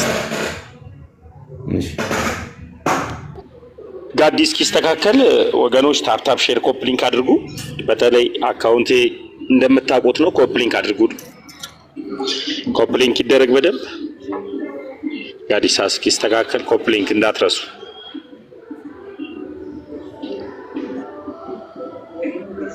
ኮፕሊንክ ይደረግ።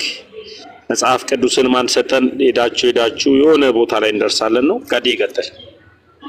ወንድማችን መሌ ለምሳሌ መጽሐፈ ባሩክን ይቀበላል። አትናቴዎስ ትቀበላለህ አንተ? ፕሮቴስታንቶች ይቀበሉታል አይደለም? እዚህ ላይ እንቆምኛል። ዶቅያ ጉባኤ ላይ ነው 368 ወንጌል አማኞች የሚቀበሉት። አይ አትናቴዎስን እኮ ቅድም እቀበላለሁ አልከኝ አይደለ? እንቀበለዋለን። እዛ ጋር ችግር ያለው ነገር አለ። አሁን ለምሳሌ እሱም የማይቀበለው መጽሐፍ አለ፣ የማይቀበለው መጽሐፍ አለ፣ እሱ ያልተቀበለው። አሁን እሺ ቆይ አንዴ እያጠራ እንድንሄድ ሰው እንዲማር ስለሆነ አሁን የአትናቴዎስን ቀኖና ትቀበላለህ አትቀበልም? እቀበላለሁ፣ ችግር የለውም። ስለዚህ ከተቀበልክ ለምሳሌ እዚህ ጋር እንደምትመለከተው መጽሐፈ ባሩክን ይቀበላል። ያ ማለት ምን መሰለህ? አቤት ወንድሜ፣ ስለ አዲስ ኪዳን አለ እያወራን ያለ ነው። ቀኑና ከተባለ ዞሮ ዞሮ ሙሉ መጽሐፍ ቅዱስ ቀኑና ስለሆነ እያወራን ያለን መጽሐፍ ቅዱስ እኮ አዲስ ኪዳን ስላልከኝ እኮ ነው። ወደ ብሉይ ኪዳን እንመለስ ከተባለ ከሱ ይልቅ ሌላ ጥርት አድርጎ የሚያስቀምጥ የብሉይ ኪዳን አባቶች አሉ፣ እኛ የምናምንባቸውና የተቀበልናቸው ከመጽሐፍ ቅዱስ ጥቅስ ጋር የተደገፉ። ኦኬ ከአትናቴዎስ ከሆነ ከአትናቴዎስ የሚቀድሙ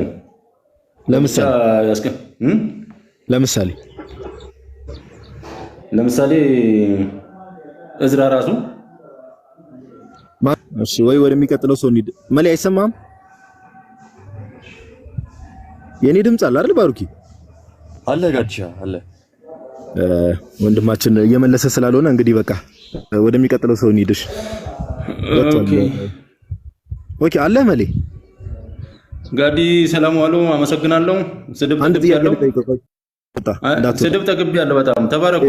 ድራማ አትስራ እንዴ እንዳትወጣ። ድራማ ምንም አድናችሁኛል። እኔ ለመማር ነበር የገባሁት። በጣም ነው የሰበካችሁኝ። እኔ ስድብ ለመጥገብ ጌታ ይባርክክ።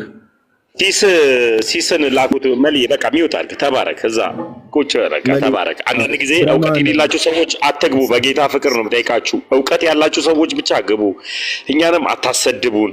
አሁን እኔም ሲሳይን ቤት ከፍተን ስንጠይቅ እውቀት የሌላችሁ ሰዎች ስለገባችሁ የምትሳደቡት ነገር ተገቢ አይደለም። አሁን የምትችለውን ብቻ መመለስ፣ የማትችል ከሆነ ዝም ማለት። መሌ ተባረክ። ስለመረቅከን ስለሰደብከን ስድብ ያው ለአውሬው ስድብ አፍ ተሰጥቶታል። ስለሰደባችሁንም እናመሰግናለን። ማስተር ኖ ባይዴ ሚውት አድርግልኝ። ማስተርዬ ሚስተር ነው የሚለው ሚውት አድርግና ሚውት ላድርግ። እሺ መልካም። ወደ እህታችን እንሂድ። ጋዲሳ ጥያቄ ያላትና ጥያቄዋ ምን እንደሆነ እንወቅ። ወደ እህታችን እንሂድ። ተባረኩ። ጥያቄ ከመጠየቋ በፊት እንኳን ደህና መጣሽ እህታችን። ሰላም ቤተሰብ እንዴት ናችሁ? አለን አምላክ ይመስገን። ሁሉ ሰላም እግዚአብሔር ይመስገን። አለን። አንድ ጥያቄ ልጠይቅሽ ነበር። ወንድማችን ልጠይቀው የነበረ አንድ ጥያቄ አለና ከመጽሐፍ ቅዱስ ጋር በተገናኘ። አይ እኔ ጥያቄ ልጠይቅ ነው የገባሁት። እሺ እኮ ማንን ነው ልጠይቅ የገባሽ? አትጠየቂ አይደል? ዛሬ ለምን ነው የማትጠየቂ? እንደዚሁ መጠየቅ ጥያቄን መመለስ የማትችሉ ከሆነ ኦኬ። ባይዘው ከርዕሳችሁ ውጭ ሊሆን ይችላል። መጀመሪያ ኮሜንት ላይ ጽፌያለሁ። እሺ ቀጥይ፣ ችግር የለውም። ምን ነበር ጥያቄሽ? ቀጥይ። ቅድሚያ ለሴት ስለሆነ ሴትን ስለምናከብር። እሺ አንደኛ ቆሮንቶስ 15:28 ላይ ያው ሙሉ አውዱን በማንበብ ተባበሩ። እዚህ ሐሳብ ላይ ሁሉን ለክርስቶስ ካስገዛለት በኋላ ክርስቶስ ራሱ ደግሞ ላስገዛለት ይገዛል ይላልና ሰው እዚህ ቦታ ላይ ሐሰተኛ አስተማሪዎች የክርስቶስን አምላክነት ሲክዱ አይቼ ነው። ሰው ይህችን ክፍል ብታብራሩልኝ ደስ ይለኛል ፈቃደኛ ከሆናችሁ። አንቺ እንዴት? መልካም።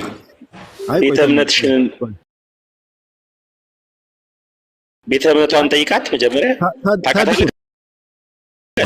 ታድሶ ናት። ቀጥሉሽ።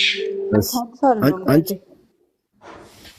እባክሽ እንደው ለምን እንወሳቻለን? አሁን ሁሉም ሰው 1000 ሰው ፕሮፋይልሽን ገብቶ ቢያይ መፖስችው ነገር ስለሚታወቅ እንደው ለጌታ ታመኝ፣ ችግር የለውም። ለሰው ባይሆንም ለጌታ ታመኝ። ለምን ማለት በመሰረቱ ያልሆነ ነገር አይደለም ያወራው ያለሁት። ኦርቶዶክስ ነሽ? ኦርቶዶክስ እስከሆንኩኝ የማላውቀውን ነገር መናገር አልችልም። ሶሪ። ኦርቶዶክስ ነሽ?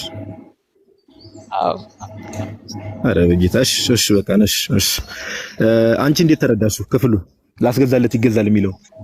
ስላልገባኝ እኮ ነው ጥያቄው። ለምን እዚህ ጋር የክርስቶስን አምላክ እንዳልሆነ በቃ በሰውነቱን ብቻ አግንነው ሰዎች ሲያወሩ ስላየው ይህን ሀሳብ እንድታብራሩ ይፈልግ።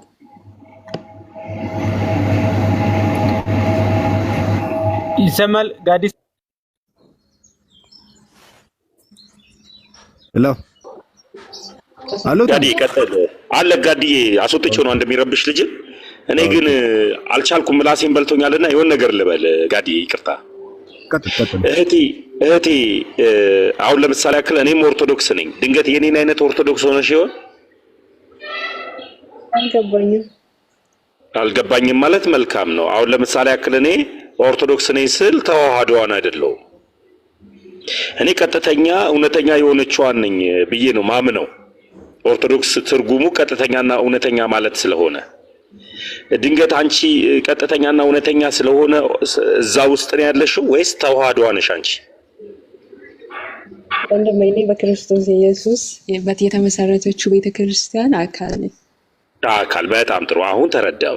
ስለዚህ አንቺም ልክ እንደኔ ኦርቶዶክስ ነሽ እንጂ ተዋህዶ አይደለሽም ማለት ነው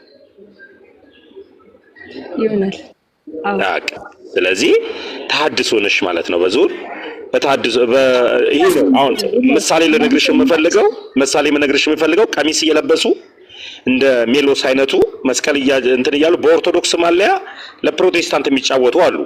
አንቺ ግን በተሐድሶ ማሊያ ነው ለወንጌል አማኝ የምትጫወቺው። ችግር የለውም በዛው ቀጥሉ። ጋዲዬ አሁን ገብቶኛል ማንነቷን። አሁን መወያየት ትችላላችሁ። ጋዲሳ ባይብሉን ላውጣውና ፈርስት ኮሪንቲያንስ አንደኛ ቆሮንቶስ ምዕራፍ 15 ያው አንዳንድ ሰዎች እህታችን ሜቢ የፕሮቴስታንቶችን አዲሱ መደበኛ ትርጉም እሱ ይሄን ከምን አንፃር ነው የምንመለከተው መሰልሽ? ሁሉን ከእግሩ በታች አስገዝቷል የሚባለው ይሄ ዓለምን ስለመጠቅለል ነው የሚያወራው። ለምን ሁሉ ከእግሩ በታች የሚገዙለት በሙሉ ከላይ አይተሽ ከሆነ ከቁጥር 25 ጀምሮ ከመዝሙር 110 ጋር የሚገናኝ ሐሳብ ነው። ጠላቶቹን ሁሉ ከእግሩ በታች እስኪያደርግ ድረስ ሊነክስ ይገባዋልና ማለት ሁሉም ጠላቶቹ ለጌታችን ለኢየሱስ ክርስቶስ ጌታችን አሁን ለምሳሌ ለፍርድ በሚመጣበት ጊዜ የሚወዱትም የማይወዱትም የሚያመልኩትም የማያመልኩትም ክብሩን ግርማ ሞገሱን ስለሚመለከቱ ኦኬ ያኔ ወደዱም ጠሉም ይገዙለታል ባይ ዲፎልት። ምድርን ለመጠቅለል ስለሚመጣ ባይ ዲፎልት ይገዙለታል። ሁሉን ከእግሩ በታች አስገዝቷልና ካለ በኋላ ሁሉን የሚለው ሁሉንም ነው። ኤቭሪዋን ምድር ላይ ያለውን በሙሉ ከእግሩ በታች አስገዝቷል። ነገር ግን ሁሉ ተገዝቷል ሲሉ ሁሉን ካስገዛለት በቀር መሆኑ ግልጥ ነው። ሁሉን ካስገዛለት በቀር የሚለው ለምሳሌ እዚህ ጋር እግዚአብሔር አብን ነው። ካስገዛለት በቀር ተብሎ ሲነገር ምንድነው መጽሐፍ ቅዱስ ላይ ስፔሲፊክ ጥቅሱን ባላስታውስም ወደ ፍቅሩ ልጅ መንግስት አፈለሰን ይላል አይደል? መጽሐፍ ሲናገር ሁሉ ከአባቴ ዘንድ ተሰጥቶኛል እያለ ይናገራል አይደል ጌታችን? ጋዲ ግን በዚህ መሀል ማለት ነው እንትን ስልጣን ሁሉ ለክርስቶስ ቢሰጥም እስካሁን ሁሉም በራሱ ቁጥጥር ወይም አልተገዛለትም ማለት ነው እስካሁን። አዎ ለምሳሌ መገዛት የሚለው ዳይሬክትሊ ወርሺፕ ማድረግን አይደል የሚያሳየው አይደል? መገዛት እኮ ወርሺፕ ነው አይደል? yes ሁሉም አሁን ለክርስቶስ ተገዝቷል? አልተገዛም። ኦብቪየስሊ ዓለም ላይ ስንት ጣዖት አምልኮ አለ። ክርስቶስን የማያውቁ ብዙ ሰዎችም አሉ። ይሰማሻል የማወራው ነገር ግን አሞክ ነው በመሀል ከመገባ ብዬ ነው ዝም የምለው። ኦኬ ከዛ አንፃር ነውና ሁሉን ካስገዛለት በቀር የሚባለው ምንድነው ወደ ፍቅሩ ልጅ መንግስት አፈለሰን ከሚለው አንፃር ጋር ይገናኛል። ሁሉ ነገር ከአባቴ ዘንድ ተሰጥቶኛል የሚለውን ሐሳብ ያሳያል። ከዛ ሁሉ ከተገዛለት በኋላ ግን እግዚአብሔር በሁሉ ይሆን ዘንድ በዚያን ጊዜ ልጁ ራሱ ደግሞ ሁሉ ላስገዛለት ይገዛል። ይሄ ማለት አሳልፎ መስጠት ነው የሚያሳየው። ቁጥር 28 ላይ ያለውን ሁሉ ከተገዛለት በኋላ ግን እግዚአብሔር የሚለውን ቃል ባይዘወይ እኔ እስካሁን ባነበብኩት ሁሉም የቤተክርስቲያን አባቶች እግዚአብሔር የሚለውን አብ ወልድ መንፈስ ቅዱስ ብለው ነው የፈቱት። ሁሉ ከተገዛለት በኋላ ግን ይልና እግዚአብሔር ሁሉ በሁሉ ይሆን ዘንድ የሚለውን ቁጥር 28 ላይ እግዚአብሔር ተብሎ የተቀመጠው ማን ነው? አብ ወልድ መንፈስ ቅዱስ ነው። ለምን ብትይ ከቅድስት ሥላሴ ትምህርት አንፃር ነው ሁሉንም ነገር መፍታት ያለብን ከቅድስት ሥላሴ ትምህርት አንፃር ነውና እግዚአብሔር በሁሉ ይሆን ዘንድ ሲባል እግዚአብሔር ይጠቀልላል። በቃ ሰማይና ምድር ይጠቀልላሉ። በእግዚአብሔር መንግስት የሚገቡት እግዚአብሔርን ወርሺፕ እያደረጉ ይኖራሉና እግዚአብሔር ሁሉ በሁሉ ይሆን ዘንድ ሲባል በመልአት እግዚአብሔር ሰማይና ምድርን ይጠቀልላል። ይሄ እግዚአብሔር ተብሎ እዚህ ጋር አድሬስ የተደረገው አብ ወልድ መንፈስ ቅዱስ ነው። ኦኬ አብ ወልድ መንፈስ ቅዱስ ነው። በዛን ጊዜ ልጁ ደግሞ ራሱ ሁሉን ላስገዛለት ይገዛል። ይሄ ከምን አንፃር መሰለሽ? ሁሉ ከአባቴ ዘንድ ተሰጥቶኛል ካለ በኋላ ጌታችን ኢየሱስ ክርስቶስ መልሶ ደግሞ ለአባቱ ይሰጠናል ሲባል አሁን ለምሳሌ እንዲህ ተረጁ አብ ለወልድ ሁሉን ሰጥቶታል ሲባል መጀመሪያ ወልድ ጋር ሳይኖር አይደለም አይደል? ያ ነገር ከስጋ አንፃር ነው አይደል የሚነገረው?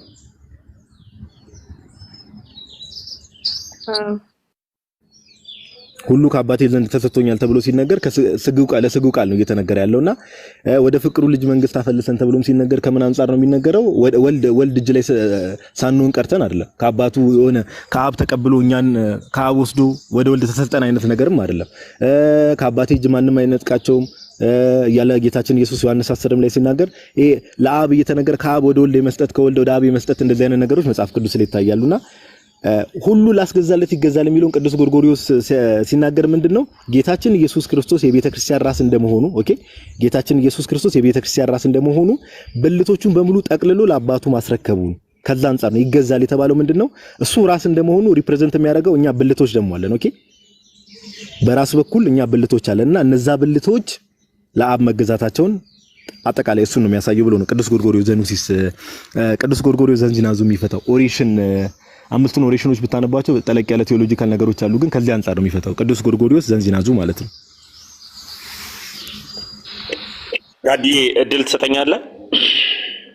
ኦኬ ኦኬ ጋዲ እድል ከሰጠኝ እህትየው አይ ያመጣችው ጥያቄ ኦልሞስት ተመልሶላታል። በቃ የደበረባት ጥያቄ ተመልሶላታል። እኔ ግን እንደዚህ ልበላት እስኪ ላንቺ ግን እስካሁን ድረስ ያያችሁት የመጽሐፍ ቅዱሱን ክፍል መጽሐፍ ቅዱሱን ላንቺ ማን ሰጠሽ?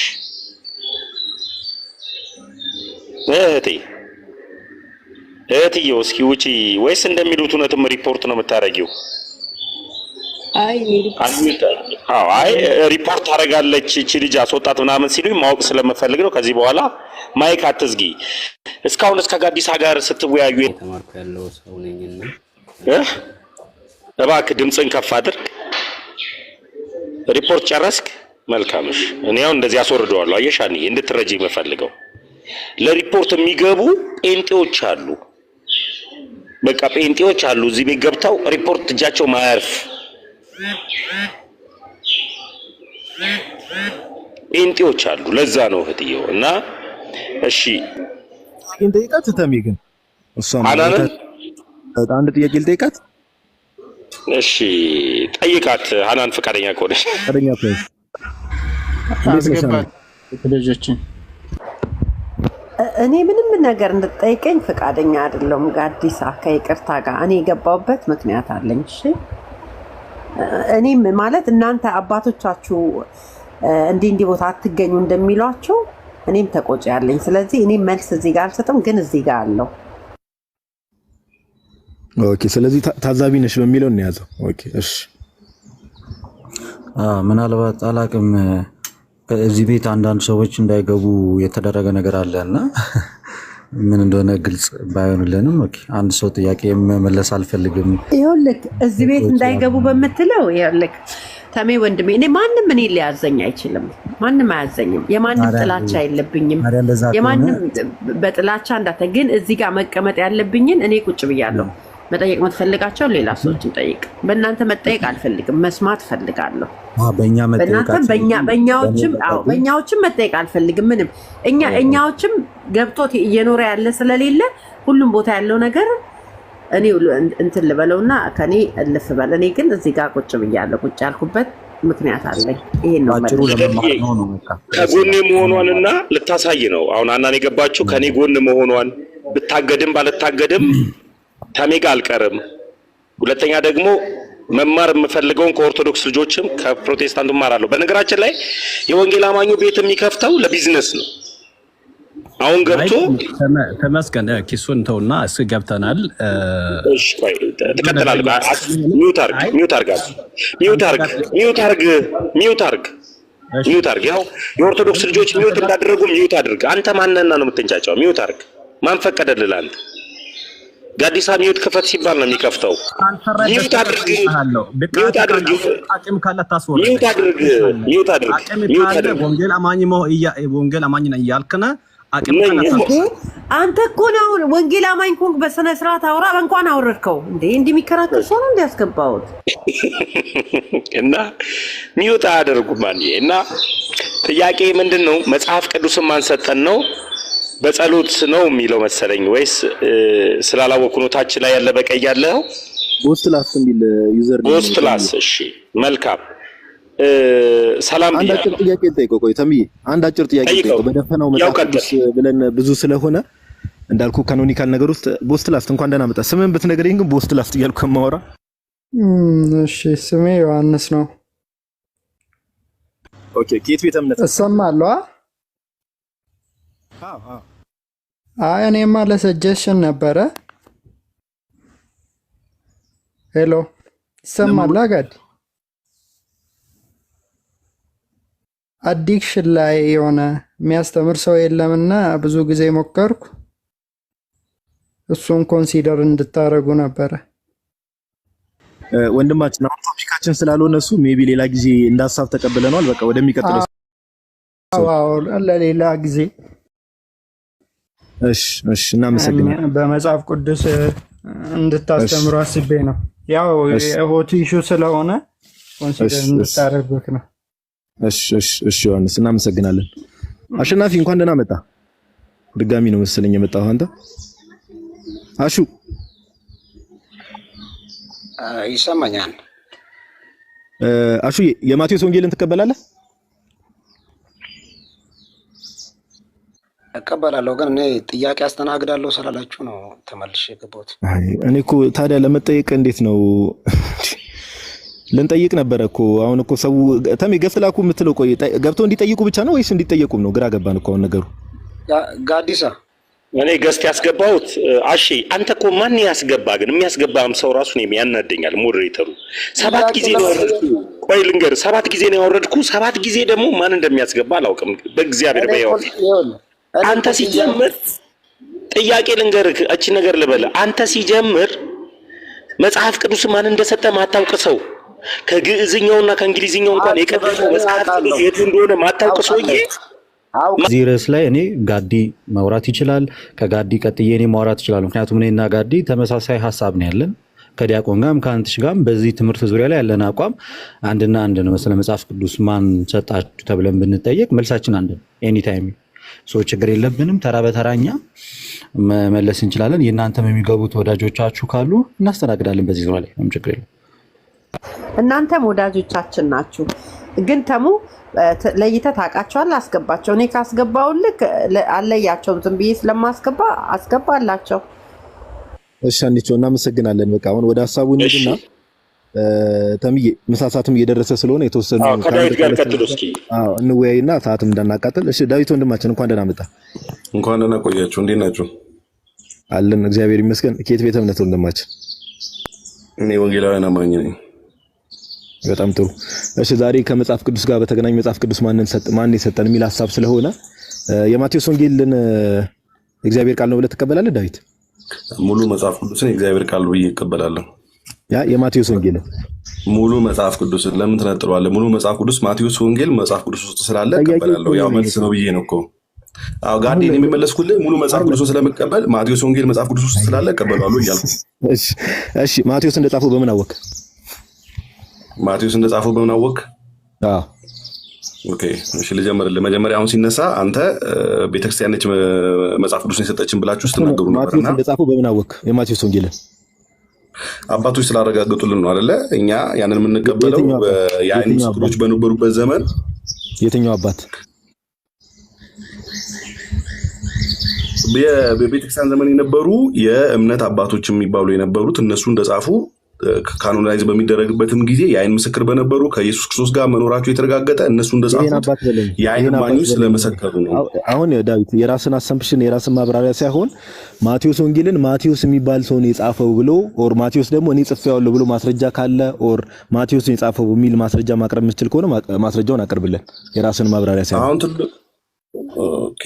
አሁን እንዴ መሰለህ ስለ እንትን ነው እያወራን ነው። ስለ መጽሐፍ ቅዱስ ስናነሳ ለምሳሌ አሁን ለኛ አይደለም መጀመሪያ የተጻፈው ለኢትዮጵያውያን አይደለም የጻፈው አይደለ? ከዚህ ነው የምንጀምረው። ሲጀመር እኛ ሁለተኛ ተደራሲያን ስለሆንን ስለ ማቴዎስ ወንጌል አንስቼ ሳነሳ ለአይሁዳ የተጻፈው ነገር ታይምለስ ትሩዝ ነው አይደል? እኛ እየፈለግን እየኖረን ያለ ነው። ማቴዎስ እንደጻፈው በምን እርግጠኛ ሆንክ ነው ዳዊት? አሁን እኔ ስለ ተደራሲያኑ አይደለም እያወራ ያለሁት። ማቴዎስ ወንጌልን የማቴዎስ ወንጌልን ማቴዎስ ጽፎታል ብለህ ነው አይደል? ነው እምነትህ እንደዛ ነው አይደል? ማቴዎስ እንደጻፈው በምን አወቅ? የእምነት አባቶች ስላስቀመጡልን ነው። ማቴዎስ እንደኖረ ስለነገሩን። እስቲ የትኛው የእምነት አባት? ስላረጋገጡ ነው። ካኖናይዝ በሚደረግበት ጊዜ እነዚህ መጽሐፍቶችን ማን እንደጻፋቸው የትኛው የእምነት አባት? ስም እኮ መዘርዘር አይጠበቅብኝም። ታውቃቸዋለህ እኮ ነገርና እኔ አላውቃቸውም። እነዚህ ብዬ እኔ አላውቃቸውም። እሺ በእውን አላውቃቸውም። በቃ እሺ ወደሚቀጥለው ጥያቄ እንሂድ። መጽሐፍ ቅዱስ 66 መሆኑን በምን አወቅ? አላውቃቸውም እኮ በቃ አሪፍ መልስ ነው። መጽሐፍ 66 መሆኑን በምን አወቅ? ኦኬ አሁን እሺ አንድ ነገር ልበልህ። ስለ መጽሐፍ ቅዱስ ሳወራ እኔ የማወራ አንድ ነገር በደንብ አስተውለህ ስማኝ። መጽሐፍ ቅዱስ 66 በሆነ 72 ሆነ 81 ሆነ አንድ ወጥ ነገር ነው። እግዚአብሔር በየትኛውም የእግዚአብሔርን ሐሳብ የያዘ ቃል ነው። የእግዚአብሔር ትንፋስ አለበት። ልመልስልህ እኮ እሱን የምመልስልህ አንተ እንድመልስልህ በፈለገው መንገድ ሳይሆን እኔ ልመልስልህ ፍቀድልኝ። 66 እንዴት ሆነ የሚለውን አይደል እየጠየቀኝ ያለው? እኔ ልመልስልህ። ምክንያቱም 81ም አለ 72ም አለ። ስለዚህ ያ ሆነ ስትል 66 እንዴት ሆነ ብለህ ስትጠይቀኝ እኔ 66ቱ ከዘፍጥረት እስከ ራዕይ ወጥ ሐሳብ አለው የሚቆራረጥ መሀል ላይ እግዚአብሔር ሐሳብ ውጭ የሆነ አጀንዳ ስለሌለው 66ቱን የእምነት አባቶች ባጸደቁት ጊዜ ያንን ተቀብያለሁ። ይሄኛውን 66ቱ ሐሳብ ልዩነት ስለሌለው ካኖናይዝ በሚደረግበት ጊዜ የቤተ ክርስቲያን አባቶች ተስማምተው ያጸደቁት ስለሆነ ዳዊት ረጋ በልሽ። የትኛው የእምነት አባት ኦር የትኛው የቤተ ክርስቲያን አባት ነው መጽሐፍ ቅዱስ 66 ነው ብሎ የቀነነው? እሱን ቸርች ሂስትሪ እኮ ማንበብ ትችላለህ። እኔ አሁን ቸርች ሂስትሪ መልስልህ አይደል የሚመጣው እዚህ አንተ ታውቀዋለህ። ቸርች ሂስትሪ ላይ ስታነብ ታገኘዋለህ። አሁን እኔ ለአንተ ቸርች ሂስትሪ ገልጬ አንብቤ እንዲህ ብዬ ልመልስልህ አይገባኝም። ምክንያቱም ትልቁ አሁን ዘፍጥረት ለምን ተጻፈ ሲባሉ እኮ የፍጥረትን ታሪክ እንድናቅ አይደለም አይደለ? እግዚአብሔር በሙሴ በኩል መጽሐፍ ሲገልጥልን ስለ መጽሐፍ ቅዱስ እኮ ነው እያወራን ያለ ነው። ሌላ ነገር እኮ አይደለም እያወራሁ ያለሁት። ዳዊት እባክህ ተረጋጋሽ፣ ተረጋጋ። መጀመሪያ ተረጋጋና ድምጼ ነው የመጀመሪያው ነገር አንድ ነገር አስተውል። ድምጼ ነው ወፍራም ስለሆነ እንጂ ተረጋግቻለሁ። ረጋ ብዬ ነው እኮ ማውራ፣ ግን ድምጼ ነው። ተረጋጋሽ። ጥያቄን አሁን ምንም ጥያቄን ሳታገኝ ቀርተህ ይሆንሽ። ከማርቲን ሉተር በፊት መጽሐፍ ቅዱስ 66 ነው ብሎ ያስተማረ አንድ አባት አለ፣ የቤተ ክርስቲያን አባት ከሉተር በፊት የፈለከው እንደዛ። ኦኬ ጥቅሙ ምን መሰለ? እሱ እጅ ላይ ያለው መጽሐፍ ቅዱስ ምን ያህል እውነተኛና ትክክለኛ መሆኑን አባቶች በዚህ ልክ ሰፍረው ባይሰጡ ኖሮ አንተ ማታቀውም ነበረ። ምን ያህል ሐዋርያቱ ምን ያህል መጽሐፍ ጻፉ የሚሆን ማታቀም ኖሮ ሰፍረው ለክተው ባይሰጡ ኖሮ እጅ ላይ ያለው መጽሐፍ ቅዱስ ዛሬ ይዘህበት ባላወራበት ነው። ግን ይኸውልህ አሁን መጽሐፉ ራሱ እኮ በቂ ነው ለመመለስ ራሱ በራሱ መጽሐፉ በቂ እኮ ነው። እሱን ራሱ ማን ሰጠህ እኮ ነው ብለህ አንተ እሱ ለራሱ መጽሐፉ ለራሱ በቂ ነው ያልከውን መጽሐፍ ማን ሰጠህ? ባይዘዌ ከመጽሐፉ ነው የምንጀምረው። ቤተክርስቲያን ራሱ ምን እንደሆነች ነገረን እኮ መጽሐፉ ነው እንጂ ቤተክርስቲያን መጽሐፉ ምን እንደሆነ አልነገረችም እኮ። ያን መጽሐፍ አንተ ዛሬ እጅ ላይ ያለውን 66 ብለህ የምታምንበትን መጽሐፍ ቅዱስ 27 የአዲስ ኪዳን 39 የብሉይ ኪዳን ብለህ እጅ ላይ ያያዝከውን ከዚህ ውጭ አልጨምርም አልቀንስም እንድትል ያደረገ የሰጠህ ማን ነው? የመጀመሪያው እግዚአብሔር በሰዎች ቋንቋ ተጠቅሞ የጻፈው ነው። ያንን አባቶች ጻፈው አላልኩህም። ማን ጻፈው አላልኩህም። ማን ጻፈው? እግዚአብሔር። በእንዴት ማን እንደጻፈው መጽሐፍ ቅዱስን እኮ እዛ ላይ እኮ በተወሰነ አብዛኛው እኮ ስማቸው አለ ጸሐፊዎቹ። ጥያቄ እሱ አይደለም። 27 የአዲስ ኪዳን 39 የብሉይ ኪዳን በድምሩ 66 መጽሐፍ ቅዱስ ብቻ ነው ብሎ የሰጠህ አካል ማን ነው? 81 ብሎ ለአንተ የሰጠህ ማን ነው? በኢየሱስ ቤተክርስቲያን። ለአንተ ማን የሰጠህ? ለእኔ ቤተክርስቲያን። ኦኬ ፕሮቴስታንቶች ይሄ የላቸውም ነው ትልቁ ጥያቄ። አንተ እንዲህ ብሎ የሰጣቸው የቤተክርስቲያን አባት የላቸው። ልደትዬ ቆይ አንድ ጊዜ እንዳይለጥጠው 81ም ሆነ 66ም ሆነ ዳዊት ማን ሰጠን ነው መጽሐፉ? ማን ሰጠን? የቤተክርስቲያኖች አባቶች ቁጥሩን ተመለስኩልህ እኮ የቤተክርስቲያን አባቶች ቁጭ አርግተው ካኖናይዝ ሲያደርጉ ጸሐፊው ጋር የኖረ ሰው የነበረ ምስክር አይተው አጣርተው ቁጭ አርገው እንደሰጡን ቸርች ሂስትሪ ማንበብና ማወቅ ትችላላችሁ። ቀላል መልስ እኮ ነው የመለስኩት። የትኞቹ የቤተክርስቲያን አባቶች? ምክንያቱም የቤተክርስቲያን አባት ተብሎ ሁሉም የቤተክርስቲያን አባት ብለህ አትቀበልማ። ይህን የሚያክል ህይወትን የመሰረትክበት ድህነትን አግኝቼበታለሁ ብለህ ያስከውን መጽሐፍ ሰላም ብያለሁ። ዳዊት መልስ ልመልስ ለዳዊት አንዴ እስኪ ያቁም። አንተ ደግሞ ከየት ነው የመጣው? ውረድ በጌታ። ማን ነው ደግሞ ያስገባው? ስለዚህ ህይወትን ስለዚህ ዳዊት አንተ ካልቻልክ ወደ ሌላ ሰው መሄድ ይችላል። ኢትስ ፋይን ኢትስ ኦኬ። አይደለም አለመቻል እኮ አይደለም። አሁን እኮ እናንተ እንትን አደረጋችሁት፣ ሙግት ብቻ አደረጋችሁት እያልኩ ያሉት እኮ አሁን ቸርች ሂስትሪ ላይ በየትኛው ዘመን ከነ ፖሊካርፕ በኋላ ያሉ አባቶችን ቁጭ አግታችሁ አጥንታችሁ ብታገኙ ታገኙታላችሁ። አሁን ይሄ ጥያቄ እናንተ ባጭሩ እንደዛ ከሆነ አንተ ባጭሩ መጽሐፍ ቅዱስ ማን እንደሰጠህ አታውቅም፣ ግን የእግዚአብሔር ቃል ነው ብለህ ይዘህ እየዞርክ ነው ማለት ነው።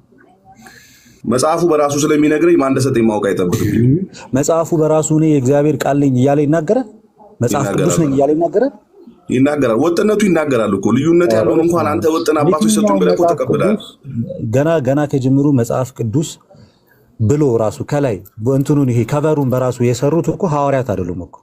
እሱን አይተህ ነው አንተ መጽሐፍ ቅዱስ ያልከው። ከቨሩን አይተህ መጽሐፍ ቅዱስ እንዲህ ተብሎ የተጻፈ ራሱ በራሱ መጽሐፍ ቅዱስ እንደሆነ ይናገራል አልከኝ። እንደዛ ብሎ አዘጋጅቶታል ሐዋርያት። እንደዛ ብሎ እንዴት ምንድን ነው የምትናገረው? ስክሮል እኮ ነው የሰጡ ሐዋርያት። ስለዚህ እንደዚህ አሰማምሮ የሰጠህ አካል ማን ነው? ኤርሊ ቸርች ፋዘርስ ናቸው ካልከኝ እነዛ ኤርሊ ቸርች ፋዘርስ የትኛው ቤተክርስቲያን ውስጥ ህብረት አላቸው? ማወቅ አለብን እነዚህን ሁሉ።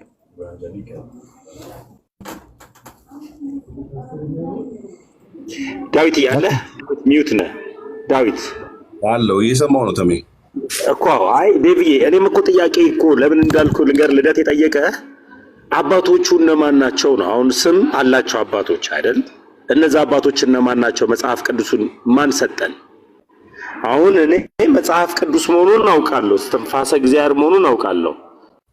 ማን ነው የሰጠኝ? አደራይቶ አሁን እኮ ትልቁ ጥያቄ አሁን እኮ መጽሐፍ ቅዱስን ደራሲው ማን ነው? ተምዬ ይኸውልህ መጽሐፍ ቅዱስን ማን ነው አደራይቶ ወደኛ እጅ እንዲገባ ያደርገው ካልን እኮ አንዳንድ ጉባኤዎች አሉ በስትክክል ያውቋቸዋል እኮ እነሱ በግልጽ ማለት ነው። አሁን ትልቁ ጥያቄ አሁን ያንን መጽሐፍ እግዚአብሔር ሰጠን አይደል? እነሱ አደራጅቶ ወደኛ መጡት።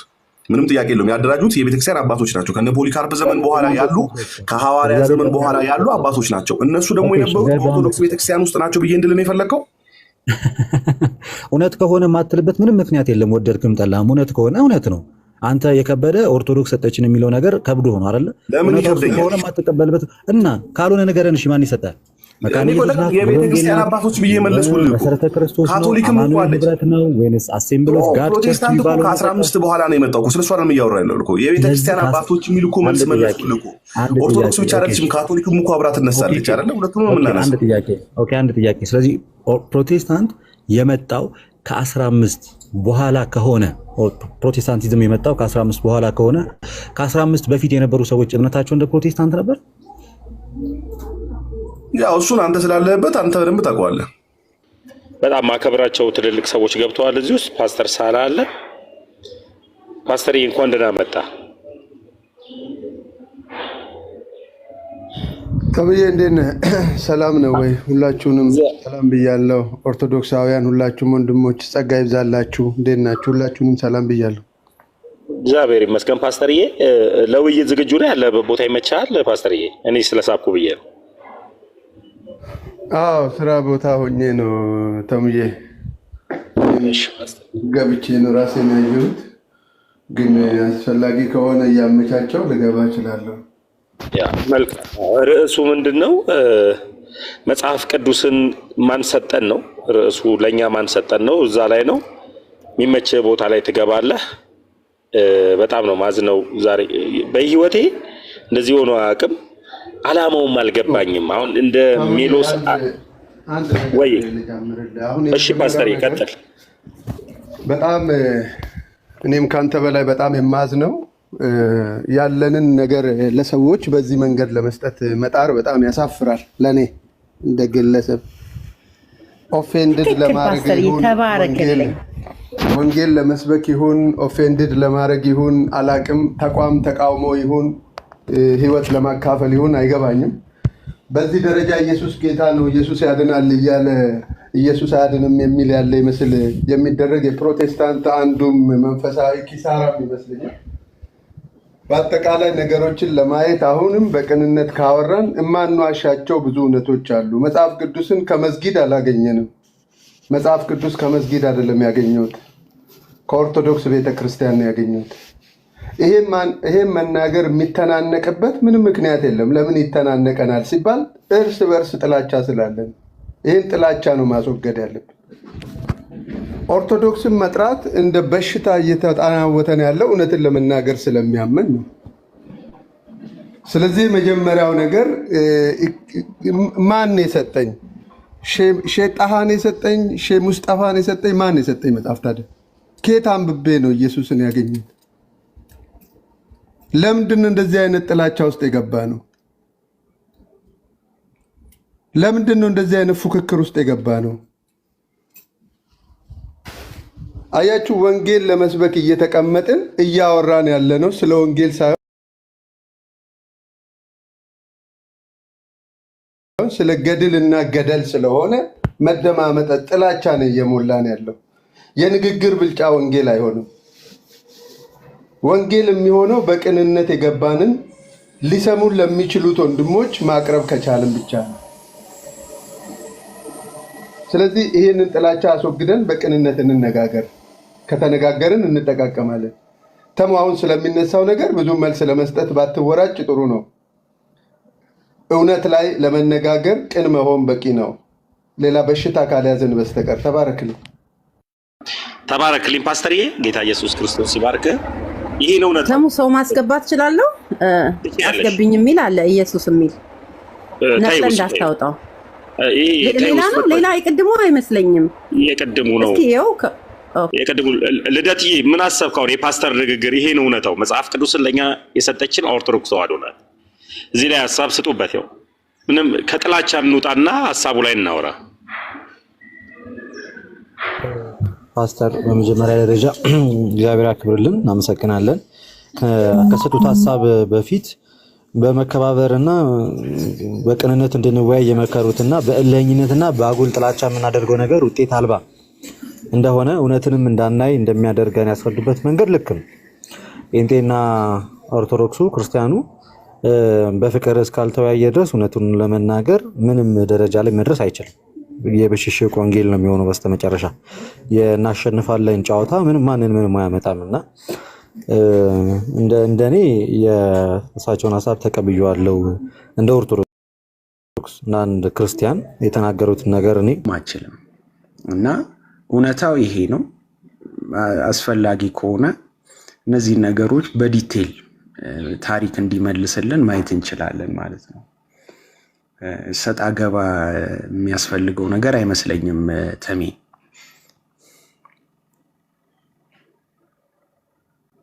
ያ ዴቪዬ እኔም እያልኩኝ ያለሁት እቺን ቤተክርስቲያን ከመስደብ እቺን ቤተክርስቲያን ከጥልቅ ከመጥላት ይልቅ እውነታውን ማወቅ ወደድክም ጠላህም መጽሐፍ ቅዱስን የሰጠችን ኦርቶዶክስ ቤተክርስቲያን ናት። አለቀ።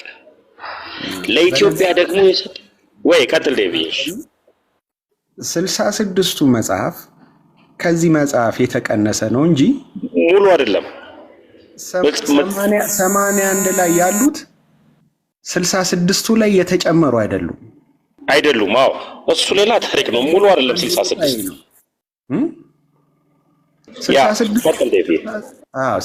የተቀነሰ ነው እንጂ 81 ላይ ያሉት 66ቱ ላይ የተጨመሩ። ለምን እንደዛም ተብሎ ሲተረክ ሰምቻለሁ።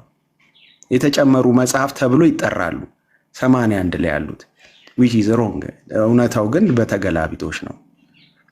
ይሄን ያለው ሁኔታ ያ በነገራችን ላይ ዴቪዬ ስነ ፍጥረት ላይም ይወስዳል እኮ እነዚህ መጽሐፈ ሄኖክ ምናምን ላይ ስትሄድና አሁን ሌላ ጊዜ እንገባበታለን። ምንድነው የምንገባበት? መጽሐፍ ቅዱሱ ሙሉ ስንት ነው የሚለውን እንወያይበታለን። መጽሐፍ ቅዱሱ ሙሉ የሆነበትን በማስረጃ እናወራበታለን። ነገር ግን ለኢትዮጵያ አሁን ላለንበት እኔ ላለሁበት ሀገር የሰጠችን መጽሐፍ ቅዱስን ለወንጌላውያን የሰጠችው ሉተር አይደለም። መጽሐፍ ቅዱስን የሰጠው ፓስተር እንዳለው መስጊድ አይደለም። መጽሐፍ ቅዱስን የሰጠችው የኢትዮጵያ ኦርቶዶክስ ተዋሕዶ ናት። ከሙሉ ላይ ተቀነሰ እንጂ ከተቀነሰው ላይ አልተጨመረም። ይህ ነው እውነታው። ሊጋጋጠል ሊያንቀን አይገባም። መጽሐፍ ቅዱስ የሰጠችን ኦርቶዶክስ ተዋሕዶ ናት። አለቀ በቃ። ሊያናድድ አይገባም፣ ሊያበሳጭ አይገባም። አባቶች ብትል ምን ብትል መጽሐፍ ቅዱስ የተሰጠን ከየት እንደሆነ እናውቃለን ማለት ነው። አመሰግናለሁ። ለዛሬ እዚህ ላይ ዘጋዋለሁ። ተባረኩልኝ። ተሙይ ወይ ዲያቆን ይቀጥልሽ የምትለው ነገር ካለ እግዚአብሔር ያክብርልኝ። በተለይ ሌላ አሁን ከሊቃናት ሴፕቱዌጀንት የምንለው ከብሉይ ኪዳን በተጨማሪ የአዲስ ኪዳንን ስንመለከት የአዲስ ኪዳን ቤተክርስቲያንን